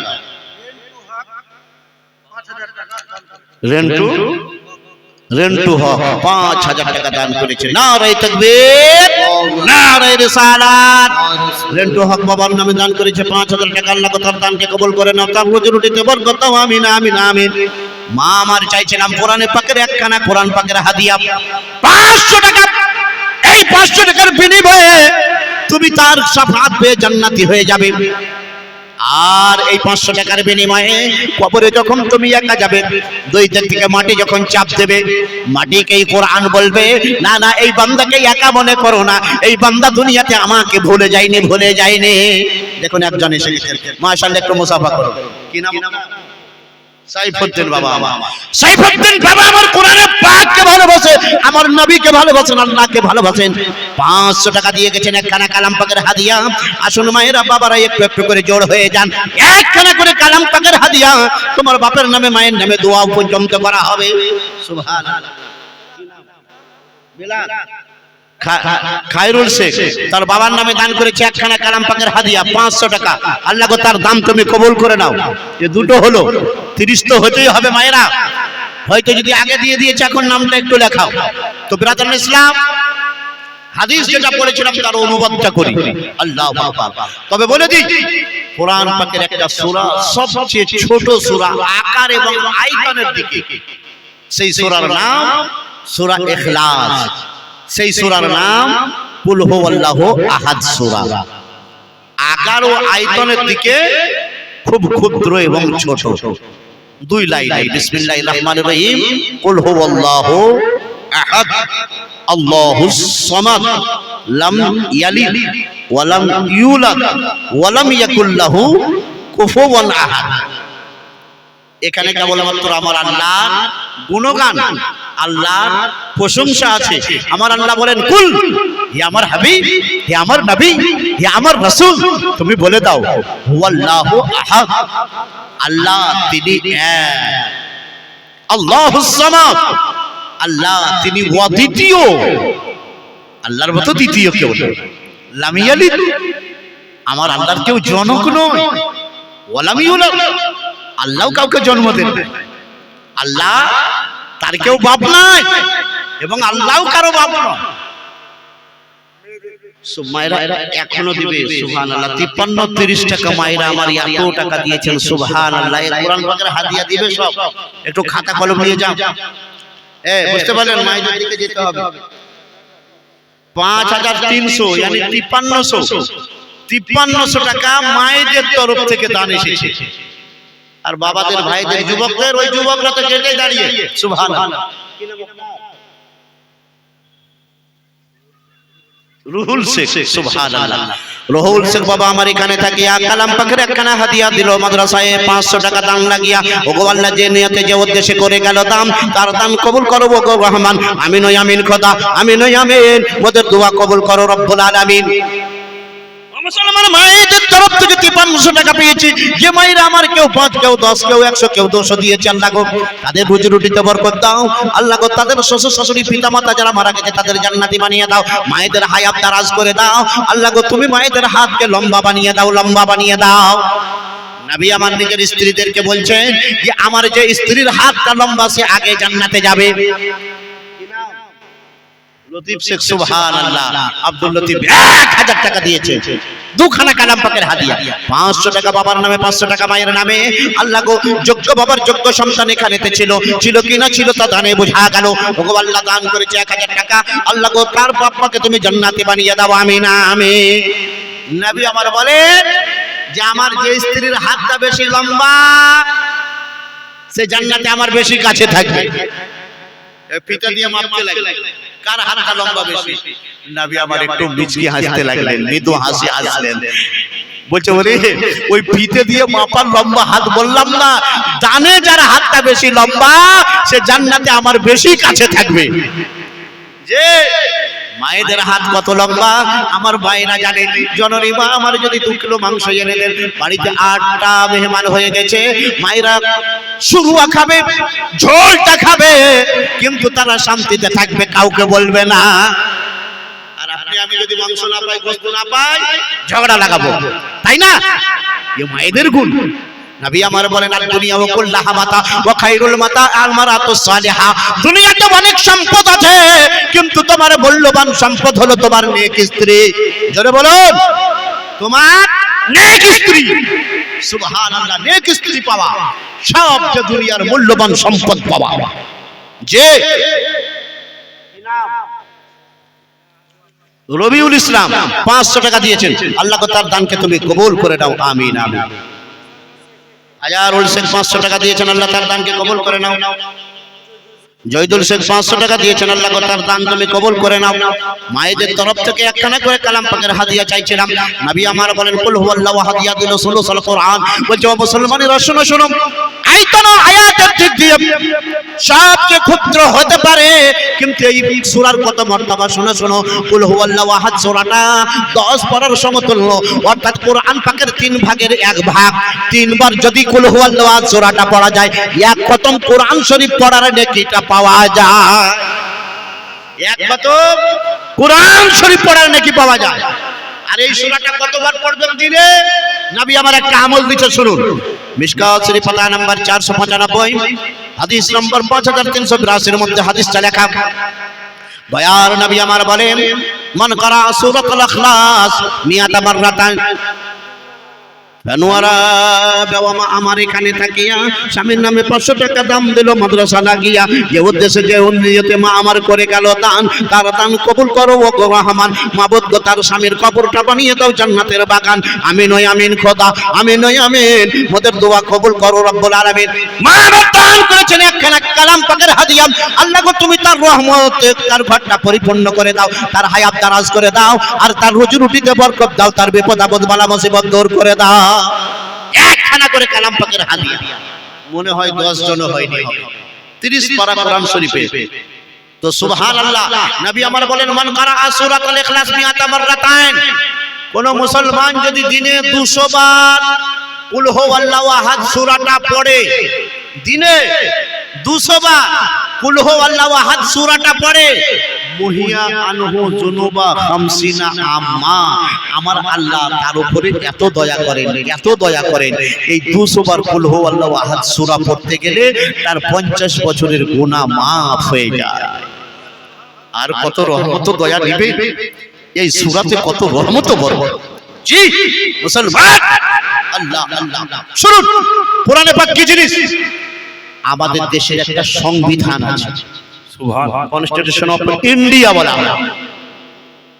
এই সংবিধানের ঊর্ধ্বে কেউ নয়, প্রধানমন্ত্রী হোক, রাষ্ট্রপতি হোক, মন্ত্রী হোক, সাধারণ লোক হোক, শিল্পপতি হোক, কোটিপতি হোক, সংবিধানের মধ্যে সবাইকে থাকতে হয়। হিন্দু হও, জৈন হও, খ্রিস্টান হও, বৌদ্ধ হও, তুমি ভারতীয় হলে তোমাকে ভারতের সংবিধান মানতেই হবে। আমাদের সংবিধানে প্রধানমন্ত্রীকে বেশি ক্ষমতা দেওয়া হয়েছে, কিন্তু আমাদের সংবিধানে রাষ্ট্রপতিকে বেশি সম্মান দেওয়া হয়েছে, বুঝেছেন? এই কারণে প্রধানমন্ত্রীর দরকার পড়লে রাষ্ট্রপতিকে ডাকেন না, রাষ্ট্রপতির কাছে যায়। কি বোঝা গেল? যে যার বেশি সম্মান তার কাছে যেতে হয়, যার বেশি সম্মান তার কাছে যেতে হয়। কোরআন আমাদেরকে একটা ফর্মুলা দিচ্ছে। কোরআন পাকের মধ্যে 114টি সূরা আছে। নবী আমার 52 বছর বয়স পর্যন্ত মক্কা শরীফে ছিলেন। তো যতদিন মক্কায় ছিলেন, কোরআন পাকের যে সূরাগুলো মক্কায় নাযিল হয়েছে তাকে মক্কি বলা হয়। কোরআন শরীফে দেখবেন বিসমিল্লাহির রহমানির রহিম লেখা আছে, আর লেখা আছে হাযিহি সূরা মাক্কিয়াতুন, অথবা লেখা আছে হাযিহি সূরা মাদানিয়াতুন। এই সূরাটা মক্কি বা এই সূরাটা মাদানী, এইভাবে লেখা আছে। তো এইভাবে যদি আপনি দেখেন তো মক্কা শরীফে বেশি দিন ছিলেন, এই জন্য মক্কায় কোরআন শরীফ বেশি নাযিল হয়েছে। হ্যাঁ, তো 89টি সূরা মক্কি, আর মদিনা শরীফে ছিলেন 10 বছর, 25টি সূরা হলো মাদানী। তার আগে কি বললাম? সম্মানীয় ব্যক্তিকে ডাকা যায় না, তার কাছে যেতে হয়, বুঝেছেন? আমার আল্লাহ যখন তাওরাত কিতাব দেবেন মুসা নবীকে, তো বলছে মুসা না না, নিজের বাড়িতে বসে থেকে কিতাব পাওয়া যাবে না, নিজের ঘরে বসে থেকে কিতাব পাওয়া যাবে না, নিজের শহরে থেকে কিতাব পাওয়া যাবে না, নিজের পাড়াতে থেকে কিতাব পাওয়া যাবে না, নিজের মসজিদে থেকে কিতাব পাওয়া যাবে না। মুসা গো শোনো শোনো, যদি কিতাব নিতে হয় তুর পাহাড়ে এসো, সেখানে তোমাকে তাওরাত কিতাব দেওয়া হবে। সুবহানাল্লাহ, আল্লাহ ডাকছেন, মুসা এসো তোমাকে কিতাব দেব, এসো তোমাকে কিতাব দেব। আর আমার নবীকে আল্লাহ 114টি সূরা দিলেন, 30 পারা কোরআন দিলেন, 6666টি আয়াত দিলেন, 7টি মঞ্জিল দিলেন, 540টি রুকুওয়ালা কোরআনে পাক দিলেন। জি বললেন হাবিব গারে হিরাতে এসো, কাবা ঘরে এসো, সাফা পাহাড়ে এসো, মারওয়া পাহাড়ে এসো। বললেন না না না, জিবরাইলকে বলছেন জিবরিল শোনো, আল্লাহ কি নাম, কি নাম আপনার? মোহাম্মদ হযরত আলী। সুবহানাল্লাহ, মোহাম্মদ হযরত আলী যোগ্য বাবার যোগ্য সন্তান এখানে ছিল, ছিল কিনা ছিল তা দানে ভরে গেল। বাবার নামে হযরত মোহাম্মদ হযরত আলী দান করেছেন 500 টাকা, মায়ের নামে দান করেছেন 500 টাকা। আল্লাহ গো তার বাপ মা কবরে কি হালে আছে জানি না, জানি না।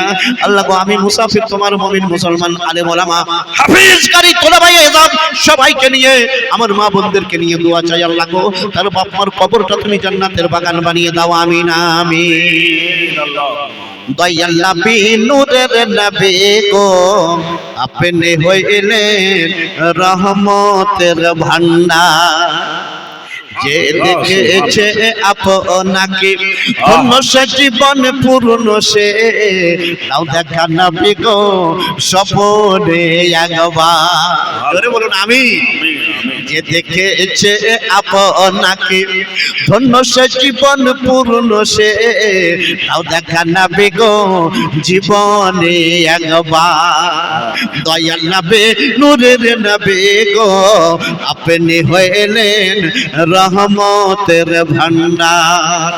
ও মুসলমান, আমার আল্লাহ নবীজিকে বললেন না নবী গো কোরআন নেওয়ার জন্য অমুক জায়গায় এসো, বরং আমার আল্লাহ বলেন জিবরাইল শোনো শোনো। জিবরাইল বলেন আল্লাহ আমি সিদরাতুল মুনতাহায়। আমার আল্লাহ বলেন না এখন আর সিদরাতুল মুনতাহায় থাকলে হবে না, জিবরাইল যাও আমার হাবিব গারে হিরাতে ইবাদত করছে, সূরা আলাক নিয়ে যাও, ইকরা সূরা নিয়ে যাও, আর ওই সূরা নিয়ে গিয়ে আমার হাবিবের কাছে পৌঁছে দাও। হাবিবকে আসতে হবে না, জিবরাইল তুমি কোরআন পাকের আয়াত নিয়ে আমার নবীর কাছে যাও। এই জন্য তো আমরা এটাই বলি নবী গারে হিরায়, জিবরাইল কোরআন নিয়ে গারে হিরায়। জোরে বলুন নবী কাবা ঘরে, জিবরাইল কোরআন নিয়ে কাবা ঘরে। নবী সাফা মারওয়া পাহাড়ে, জিবরাইল কোরআন নিয়ে সাফা মারওয়া পাহাড়ে। নবী মুজদালিফার ময়দানে, জিবরাইল কোরআন নিয়ে মুজদালিফার ময়দানে। নবী আরফার ময়দানে, জিবরাইল কোরআন নিয়ে আরফার ময়দানে। নবী মা খাদিজার বাড়িতে, জিবরাইল কোরআন নিয়ে মা খাদিজার বাড়িতে। নবী আমার কাবা ঘরে, জিবরাইল কোরআন নিয়ে কাবা ঘরে। নবী আমার মক্কার রাস্তাঘাটে, জিবরাইল কোরআন নিয়ে মক্কার রাস্তাঘাটে।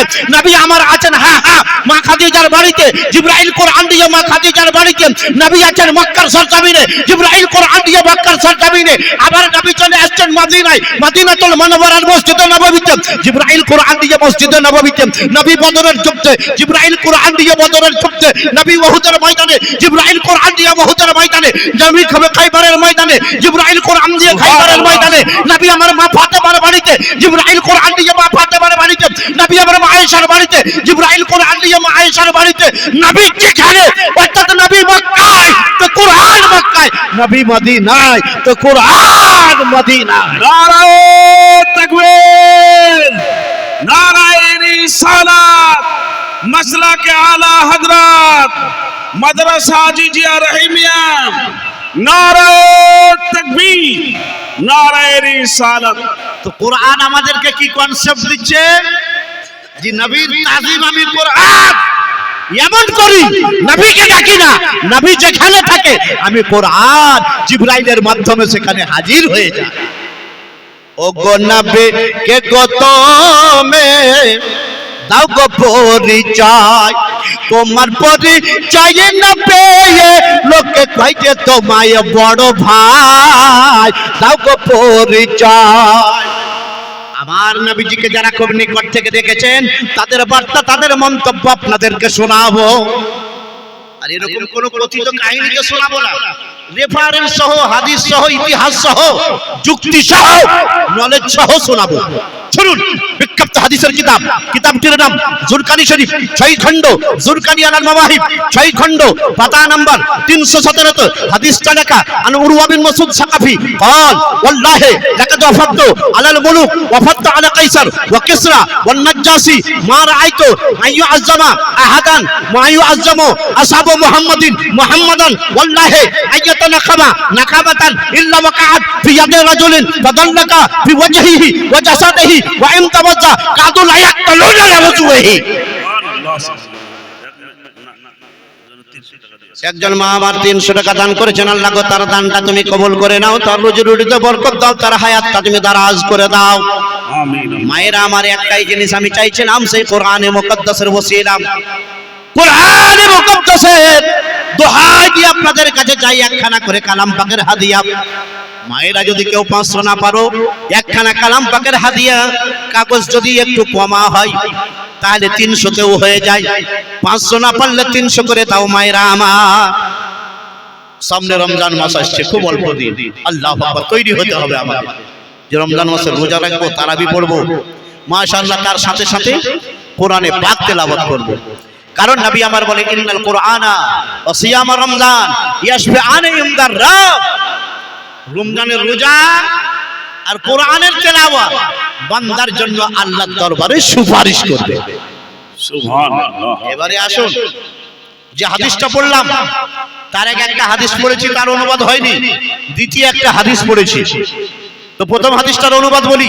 হযরতে আনাস রাদিয়াল্লাহু আনহু তিনি হাদিস বর্ণনা করেন, নবী আমার বলেন, কোন মুসলমান আমার উপরে মান সাল্লাল্লাহু আলাইহি সালাতান ওয়াহিদা, কোন মুসলমান যদি আমি নবী আমার উপরে একবার দরুদ শরীফ পড়ে, তো আল্লাহ তাআলা আমার নামে এত রহমত রেখেছেন, এত বরকত রেখেছেন, এত দয়া রেখেছেন, এত করুণা রেখেছেন।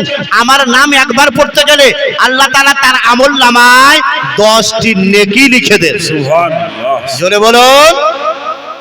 আর আমার আল্লাহর অফার এখানেই শেষ নয়, দুনিয়ার অফার কেমন জানেন?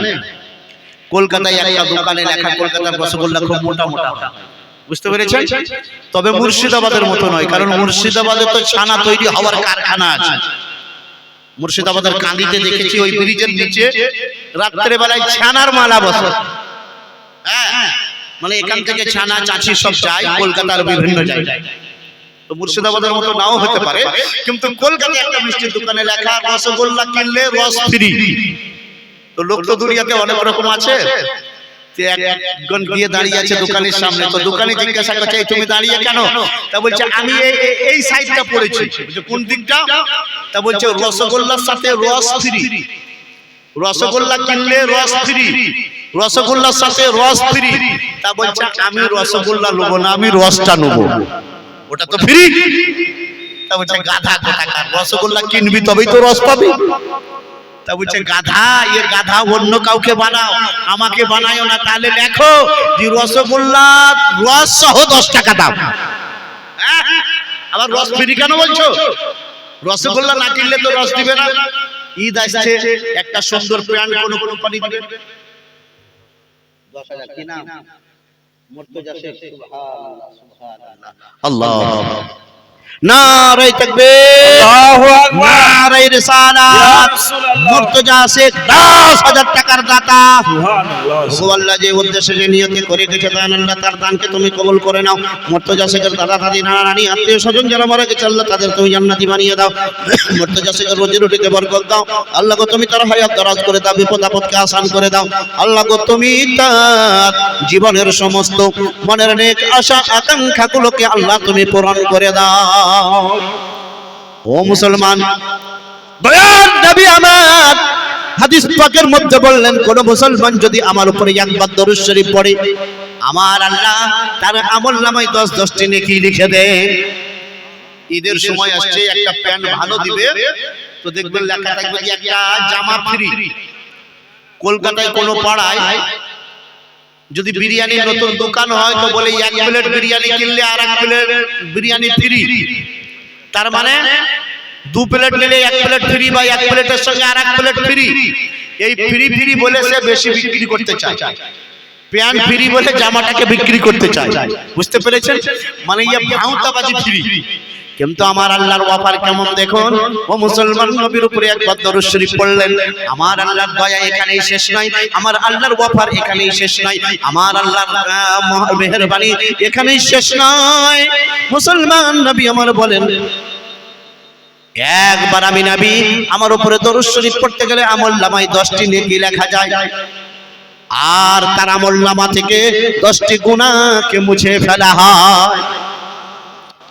আল্লাহ তাআলার অফার এখানেই শেষ নয়, রুফিয়াত লাহু আশারু দারাজাত। আল্লাহ তাআলা তার 10টি দরজাকে, তার প্রমোশনকে আল্লাহ উঁচু করেন। সুবহানাল্লাহ। জানা কি গেল?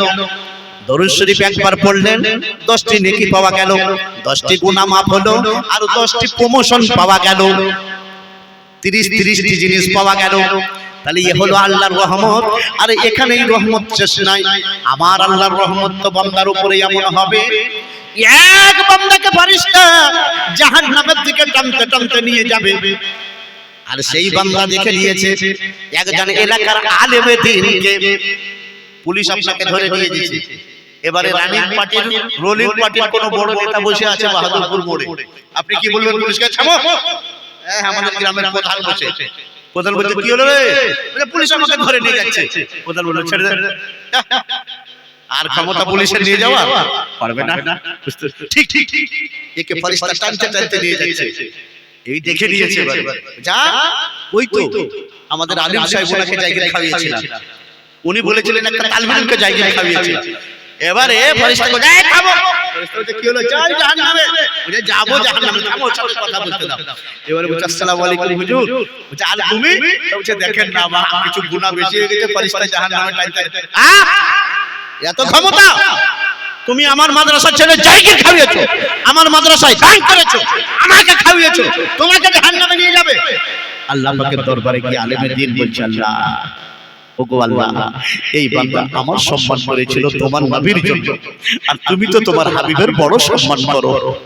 আল্লাহ আমার কোনো পাওয়ার নাই, কোনো ক্ষমতা নাই, আল্লাহ তোমার দয়া চাই, আমার এই আশিককে, তোমার নবীর এই আশিককে জান্নাতি বানিয়ে দাও।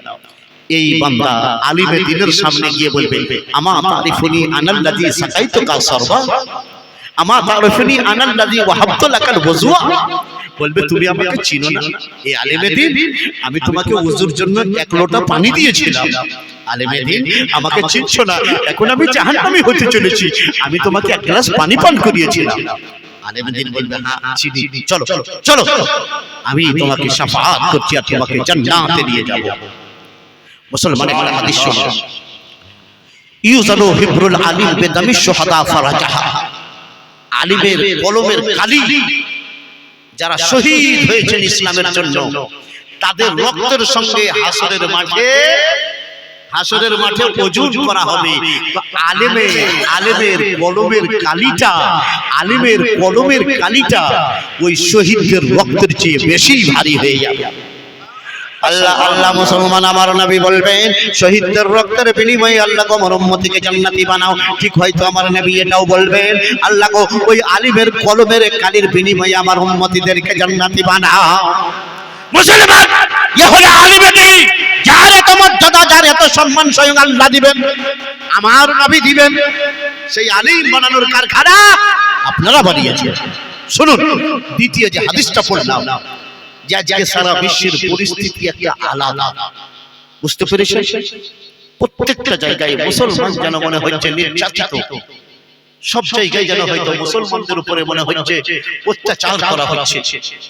বিভিন্ন জায়গায় বিভিন্ন ভাবে, কখনো শারীরিক, কখনো মানসিক, কোথাও শারীরিক, কোথাও মানসিক, বিভিন্ন ভাবে নির্যাতন করা হচ্ছে। কারণটা কোন জিনিসটা হারিয়ে ফেললাম? আমাদের কোন জিনিসটা ছিল, এখন কোন জিনিসটা নাই? একটা কারণ হাদিস থেকে আমি বলছি, শুনুন। উরওয়া বিন মাসউদ সাকাফি তিনি পরে রাসূলুল্লাহর সাহাবী হয়েছিলেন।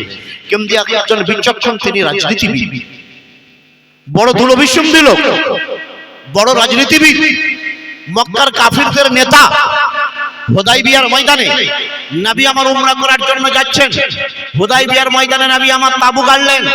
কাফেররা খবর পেল, বলছে না ওই নবীকে, নবীর সাহাবাকে এই মক্কায় ঢুকতে দেওয়া হবে না। রাতের অন্ধকারে সেই নবীকে আমরা তাড়িয়েছি, ওই নবীকে মক্কায় ঢুকতে দেব না, ওই নবীকে মক্কায় আসতে দেব না, ওই নবীকে কাবা ঘর জিয়ারত করতে দেব না। নবীর সাহাবারা বলেন হাতে চুরি পরে নাই, মক্কার কাফেরেরা সেদিন ভুলে যাও, রাতের অন্ধকারে সেদিন হয়তো আমরা শান্তি চাই বলে এসেছিলাম। এখন যদি কাবা জিয়ারত করতে না দাও, এখন যদি কাবা ঘর আমাদের তাওয়াফ করতে না দাও, কাবার উমরা করতে না দাও, তাহলে প্রয়োজন পড়লে মক্কা থেকে তোমাদেরকে তাড়াবো। নবী আমার বলছেন না, লড়াইয়ের দরকার নাই, ঝগড়ার দরকার নাই। আমার আল্লাহ বলেন ওমা আরসালনাকা ইল্লা রাহমাতাল লিল আলামিন, হাবিব গো তোমাকে সারা জগতের জন্য আমি দয়ালু করে পাঠালাম। দয়ার নবী আমার, রহমাতুল লিল আলামিন নবী আমার। কাফেরদেরকে বলছে কাফেররা আমি লড়াই করতে আসিনি, আমি হজ ওমরা করতে এসেছি। কাফেররা বলছে না না তা চলবে না। উরওয়া বিন মাসউদ সাকাফি কাফেরদের নেতা হয়ে আমার নবীজির সঙ্গে চুক্তি করতে এলেন। আর ওই চুক্তিকে বলা হয় হুদাইবিয়ার সন্ধি, সুলহে হুদাইবিয়া। তিনটি ধারার উপরে ওখানে চুক্তি হয়েছিল। হ্যাঁ, তো উরওয়া বিন মাসউদ সাকাফি তিনি আমার নবীজিকে দেখছেন, দয়ার নবীকে মাথা মোবারক থেকে নিয়ে পা মোবারক পর্যন্ত দেখছেন আর মনে মনে বলছেন আল্লাহ গো এই নবীর চেহারা মোবারককে কেমন হা বানিয়েছো, চেহারা দেখি তো মনে হয় দেখতেই যেন থেকে যায়। নবীজি যখন মৃত্যু হাসি হাসেন, দাঁত মোবারক যখন বেরিয়ে যায় মনে হয় রাত্রের বন্ধকারটা নবীজির দাঁতের নূরের জ্যোতিতে মনে হয় আলো হয়ে দিন হয়ে যায়। দয়ার নবী আমার তিনার মাথা মোবারক দেখি তো মনে হচ্ছে যেন দেখতেই থেকে যায়। আল্লাহর নবীর চোখ মোবারক দেখছি তো মনে হচ্ছে যেন দেখতেই থেকে যায়। আল্লাহর নবীর সিনা মোবারক দেখছি তো মনে হচ্ছে যেন দেখতেই থেকে যায়। আল্লাহর নবীর আপাদা মস্তক মোবারক, নবীজির মাথা মোবারক থেকে নিয়ে পা মোবারক পর্যন্ত উরওয়া বিন মাসউদ সাকাফি কাফিরদের নেতা হয়ে তিনি এসেছে আর আবার নবীজিকে বারবার দেখে। দেখার পর মক্কায় ফিরে গেল, চুক্তি হয়ে গেল। মক্কার কাফিরদেরকে ডাকছে, এই শুনো কাফেররা, কি হলো কি হলো? তা বলছে একটা কথা বলবো।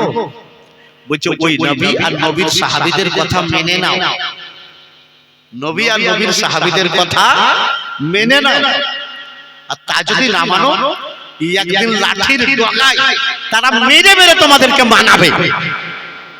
বলছে ওই মোহাম্মদ আর মোহাম্মদের লোকেরা তোমাকে কি জাদু করলো, কি খাওয়ালো? বলছো রে এটা জাদু নয়, আমি একজন বিচক্ষণ রাজনীতিবিদ, আমার চুল দাড়িগুলো পেকেছে, এমনি পাকেনি, আমি বিচক্ষণ রাজনীতিবিদ, আমি কি দেখলাম তোদেরকে বলবো? বলছে হ্যাঁ বলো। বলছে ওয়াল্লাহি লাকাদ ওয়াফাতু আলাল মুলুক ওয়াফাতু আলা কাইসার ওয়া কিসরা ওয়া নাজাশি। বলছে আমি কখনো আফ্রিকায় গেছি রাজ দরবারে, তার প্রজাদেরকে দেখেছি। কখনো আমি ইরানে গেছি রাজ দরবারে, ওই রাজার প্রজাদেরকে দেখেছি, রাজাকেও দেখেছি।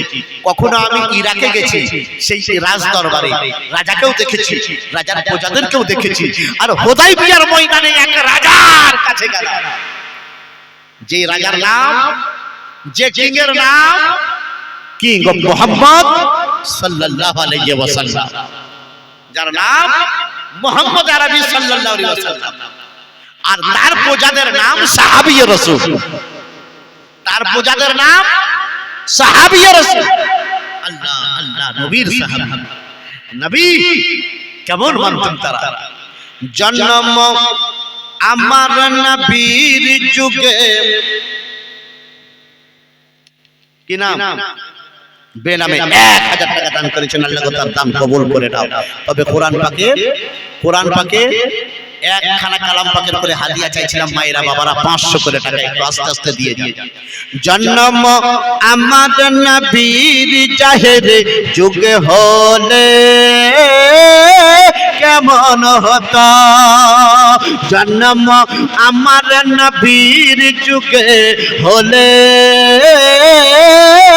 কেমন হতো, দুই নয়নে রাসূল পাক দেখলে কেমন হতো, জন্ম আমার নবীর যুগে হলে কেমন হতো। ও মুসলমান, রাসূলুল্লাহর সাহাবী তারা আমার নবীর কেমন তাজিম করতেন দেখুন। উরওয়া বিন মাসউদ সাকাফি বলছে, ওরে মক্কার কাফেরেরা, যে জিনিসটা আমি নবীর মধ্যে দেখলাম, নবীর সাহাবার মধ্যে দেখলাম, কাইসারে গেলাম সেখানে পেলাম না, কিসরায় গেলাম সেখানে পেলাম না, রোমান সম্রাটের দরবারে গেলাম সেখানে পেলাম না, আফ্রিকা দেশে গেলাম সেখানেও পেলাম না। বলছে ওই নবী যখন তিনি ওযু করতে যান, বলেন ওরে আমার সাহাবা আমি ওযু করব, সাহাবারা ছুটতে ছুটতে পানি নিয়ে হাজির, নবী আমার ওযু করতে আরম্ভ করলেন। আল্লাহু আকবার। আর সাহাবায়ে কেরাম আমার নবীকে গোল করে ঘিরে নিলেন। কেন নবী ওযু করবেন আর সাহাবারা ঘিরে কেন নিয়েছে? যে সাহাবারা কেন ঘিরেছে? মক্কার কাফেরদেরকে শোনাচ্ছেন উরওয়া বিন মাসউদ সাকাফি, বলছে ওই নবী ওযু করছেন, তার আগে বলছে জানো ওই নবী যখন লালা ফেলেন, মুখে থুতু ফেলেন, কাকা ফেলেন, তো সাহাবারা সেটা মাটিতে পড়তে দেন না, হাত বাড়িয়ে দেন, হাতে নেন, মুখে মাখেন, বুকে মাখেন, নিজের ছেলে মেয়ের মুখে মাখায়, আত্মীয় স্বজনের মুখে মাখায়, আর কি বলে যে নবীর শরীরের অংশ আমরা লাগিয়ে নিলাম, আমাদের উপরে জাহান্নাম হারাম হয়ে গেল। কুল্লা শাইইন মাররা আলা ওয়াজহিল আম্বিয়া লা তাকুলুহু নার।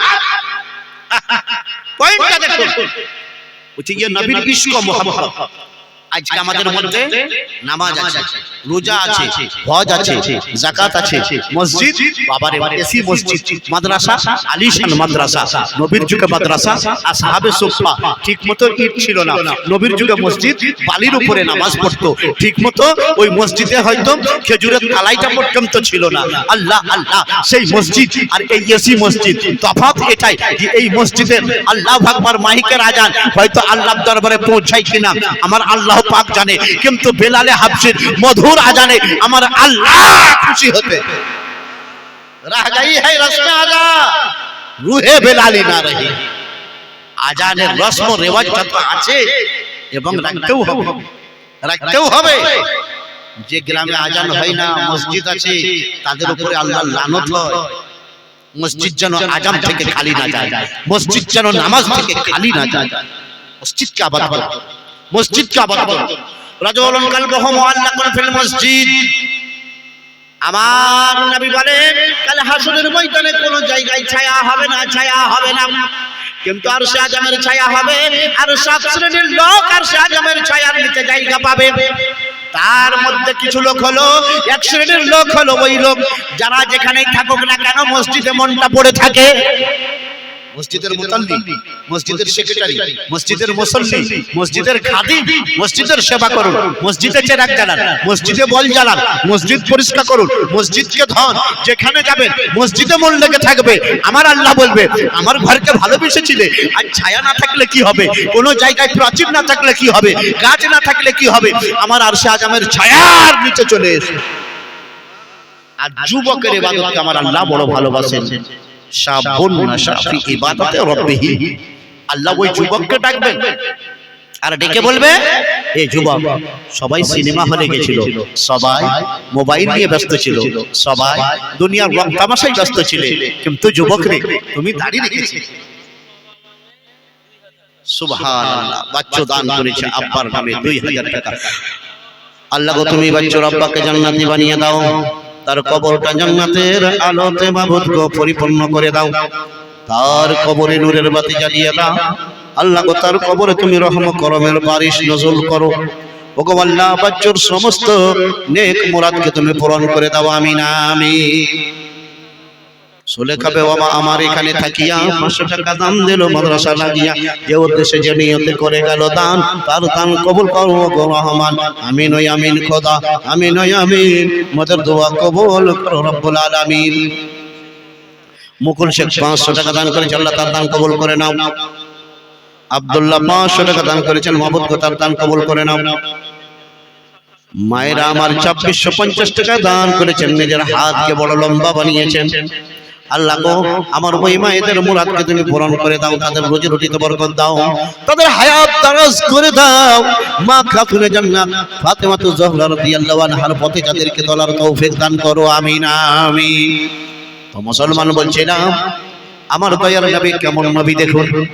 সাহাবায়ে কেরাম নবী আমার লালা মুবারক ফেলতেন, নবী আমার থুতু মুবারক ফেলতেন, সাহাবারা কোনো ঘৃণা করতেন না, সাহাবারা তার মধ্যে কোনো দুর্গন্ধ পেতেন না। কেননা এই লালা মোবারক থুতু মোবারক তো দুনিয়ার থুতু নয়, আরে ওটা তো জান্নাতি বস্তু। এই থুতু কখনো হাতে নেওয়া যায়? এ তো থুতু নয়, এ লালা নয়, এ হলো জান্নাতি বস্তু। মুশকে আমবারে ওই সুগন্ধ না। আর একটা হাদিস শোনাবো, তাহলে বুঝতে পারবেন যে আমার আল্লাহ আমার নবীকে কেমন বলে। সেই দয়ার নবী আমার ওয়া ইন্নাকা মা ওয়া ইন তানাকামা ইল্লা ওয়াকাআত ফি ইয়াদি রাজুলিন, নবী আমার লালা ফেলতেন, সাহাবায়ে কেরামরা ওটা মাটিতে পড়তে দিতেন না, নিজেদের হাতে নিতেন আর চোখে মুখে মাখতেন। দয়ার নবী ওযু করবেন ও মুসলমান, সাহাবারা নবীজিকে ঘিরে নিয়েছেন। কেন? লড়াই হবে, ঝগড়া হবে? না না না, নবীজি ওযু করছেন বিসমিল্লাহির রহমানির রহিম বলে, পানি শরীরে নিজের হাত মোবারকে লাগিয়েছেন। উরওয়া বিন মাসউদ সাকাফি টুকটুকে তাকিয়ে সব দেখছে, নবীর শরীর মোবারকে লেগে যাওয়া পানিটা। ও মুসলমান শুনুন মুহাব্বতের কথা, নবীজির শরীরে লেগে যাওয়া ওই পানি সে আর পানি নয়, ও পানি মুবারক হয়ে গেছে, ও পানি মুবারক হয়ে গেছে। সাহাবারা নিজের হাত রেখে দিয়েছে, ওই পানি যেন মাটিতে না পড়ে, ওই পানি যেন মৃত্তিকায় না পড়ে, ওই পানি যেন জমিনে না পড়ে, ওই পানি যেন মাটি না পায়, কারণ এই পানি কত বরকত। আচ্ছা বলুন, সাহাবাদের কাছে মদিনার পানি ছিল না? সাহাবাদের কাছে জমজমের পানি ছিল না? সাহাবাদের কাছে মক্কার পানি ছিল না? সাহাবাদের কাছে আটলান্টিক মহাসাগরের পানি ছিল না? সাহাবাদের আকীদা এটাই, সাহাবাদের বিশ্বাস এটাই, সাহাবাদের কনসেপ্ট এটাই, সাহাবাদের ধারণা এটাই যে মক্কার পানি সে পানি হতে পারে, মুজদালিফার পানি পানি হতে পারে, আটলান্টিক মহাসাগরের পানি পানি হতে পারে, প্রশান্ত মহাসাগরের পানি পানি হতে পারে, নীল দরিয়ার পানি পানি হতে পারে, দাজ্জালা নদীর পানি পানি হতে পারে, ফুরাত নদীর পানি পানি হতে পারে, অন্য নদীর পানি পানি হতে পারে। কিন্তু নবী গো, আপনার শরীর মুবারকে লেগে যাওয়া পানিটা, ওই পানিটা এত বরকতের, সেই পানির সঙ্গে প্রশান্ত মহাসাগরের পানির তুলনা করা যায় না, আটলান্টিক মহাসাগরের পানির তুলনা করা যায় না, নীল নদীর পানির তুলনা করা যায় না, ফুরাত নদীর পানির তুলনা করা যায় না, জমজম কুয়ার পানি তুলনা করা যায় না। কারণ নবী গো, মদিনার ওই পানিতে আপনার হাত মোবারক লাগেনি, আর আপনার হুজুর পানিতে আপনার হাত মোবারক লেগেছে। সাহাবারা নবীজির শরীর মোবারকে লেগে যাওয়া পানিটা হাতে নিছেন, হাতে নেওয়া পর নিজে মুখে মাখছেন, নিজের বুকে মাখছেন, ছেলে মেয়েদের হাতে মুখে মাখাচ্ছেন, স্ত্রীদের হাতে মুখে মাখাচ্ছেন। অনেক দূরে সাহাবারা আছেন, অনেকে পাইনি, যারা হাতটা ভিজে আছে এসে বলছে, ভাই রে, নবীজির পানি মোবারক, নবীজির লাগে যাওয়া শরীর মোবারকের পানি মোবারকটা তোমার হাত ভিজে করে দিয়েছে, আমার হাতটা একটু ভিজিয়ে দাও। নিজের হাতটা ভিজিয়ে দিয়ে নিজের শরীরে মাথায় কি করছে, মাখছে, এবং নিজের ছেলে মেয়ের হাতে মুখে মাখাচ্ছে। এই আকীদা আর মহব্বত, এই মহব্বতটা এখন যত আমরা মুসলমান আছি 75% মুসলমানের অন্তর থেকে এটা চলে গেল, যার কারণে আমাদের পরিস্থিতি এটা। আর এই কারণে মক্কা কাফেরদের যিনি নেতা হয়ে এসেছিলেন উরওয়া বিন মাসউদ সাকাফি, পরবর্তীতে তিনি মুসলমান হয়েছিলেন। বলছে যতটা মহব্বত, যতটা ভালোবাসা, যতটা ভক্তি, যতটা শ্রদ্ধা নবীর সাহাবারা নবীর করে, অন্য রাজার প্রজারা ততটা করে না। আর যদি নবীর সাহায্য তারা, নবীর সম্মান যদি তারা এতটাই করতে থাকে, সুদূর ভবিষ্যতে ওই মুসলমানদের বিজয় রথ দুনিয়ার কোন শক্তি, দুনিয়ার কোন ক্ষমতা বিরোধ করতে পারবে না, থামতে পারবে না। বলছে এই কারণে বলছি যে চুপচাপ কলেমা পড়ে মুসলমান হয়ে যাও, নিজেদের মান সম্মান বেঁচে যাবে। আর তা যদি না পড়ো, তাহলে ওরা লাঠিতে মেরে মেরে কলেমা পড়াবে, তখন বাঁচার উপায় থাকবে না। কারণ যে জাতিটা নবীর জন্য প্রাণ দিতে পারে, নবীর জন্য জান দিতে পারে, নবীর জন্য সম্পদ দিতে পারে, নবীর জন্য আওলাদ দিতে পারে, নবীর জন্য মা বাপ গ্রহণ করতে পারে, নবীর জন্য বাড়ি ঘর ছাড়তে পারে, নবীর জন্য সব ত্যাগ করতে পারে, এই জাতিটার বিজয় রথ কেউ থামতে পারবে না। আর এখন নবীর নামে 5টা মিনিট সময় দিতে পারি না, সেই জাতিটার বিজয় রথ খুঁজে পাবে? আল্লাহ আল্লাহ। আজকে দেখুন বিশ্বের বড় বড় যারা মুসলমানদের বিশ্ব নেতা, তাদের কি অবস্থা! আল্লাহ, না মুখে দাড়ি, না ঠিক মতো টুপি, না ঠিক মতো নামাজ জানে, অথচ তারা মুসলমানদের নাকি বিশ্ব নেতা। আল্লাহ, এই নেতাদের দ্বারা ইসলামের উন্নতি হবে? আন্ডারগ্রাউন্ডে কাফেরদের সাথে চুক্তি করে ইসলামকে শেষ করার পরিকল্পনা করে। কিন্তু আমার আলা হযরত আগেই বলেছেন, ইয়া রাসূলুল্লাহ মিট গয়ে, মিটতে হ্যায়, মিট গয়ে, মিটতে হ্যায়, মিট जाएंगे आधा तेरे, या রাসূলুল্লাহ না মিটা है, ना मिटेगा, ना मिटा है, ना मिटेगा कभी चर्चा तेरा। যে মুসলমান নবীর নাম যতই মিটাবার চেষ্টা করো, কোনোদিন মিটাতে পারবে না। নবীর একদল আশিক তারা অবশ্যই এই দুনিয়াতে থাকবে। আর আবার নবীর নামে, নবীর শানে, নবীর জন্য সামান্য পরিমাণ বেয়াদবি তারা কখনো মেনে নিতে পারবে না। তবে আমাদের কাছে মূল সম্পদ যেটা হলো, সেটা হলো ইশকে রাসূল, নবীর প্রেম, নবীর ভালোবাসা। এই জিনিসটা যদি থাকে ইনশাআল্লাহ আমরা কামিয়াব হব। তবে রাজান ইসলাম বলছিলাম মায়ের জন্য বাবার জন্য 500 করে টাকা, মায়েরা আমার একখানা করে কালাম পাকের হাদিয়া, যদি 500 করে না হয় 300 করে একটু দিয়ে যান। আব্দুল আজিজ, সুবহানাল্লাহ, আব্দুল আজিজ সাহেব 3000 টাকা দান করেছেন। নারায়ে তাকবীর, নারায়ে রিসালাত। 3000 টাকার দাতা আব্দুল আজিজ সাহেব, ভগবান যে উদ্দেশ্যে যে নিয়তে আব্দুল আজিজ সাহেব করে গেলেন দান, তার দান কবুল করো ও রহমান। আমিন ওয়া আমিন খোদা, আমিন ওয়া আমিন। মদর দোয়া কবুল করো রব্বুল আলামিন। আল্লাহ গো তুমি তার পিতা মাতা শ্বশুর শাশুড়ি যারা মারা গেছে আল্লাহ তাদের কবরটা তুমি লম্বা চওড়া করে দাও, তাদের কবরটা জান্নাতের বাগান বানিয়ে দাও। আল্লাহ গো তুমি তাদের কবরে নিজের রহমতের করুণার বৃষ্টি বর্ষণ করো, আমিন আমিন। আল্লাহু আকবার, আল্লাহু আকবার। তো বলেছিলাম যে আমার নবীজিকে যারা নিকট থেকে দেখেছে তাদের কথা বলবো।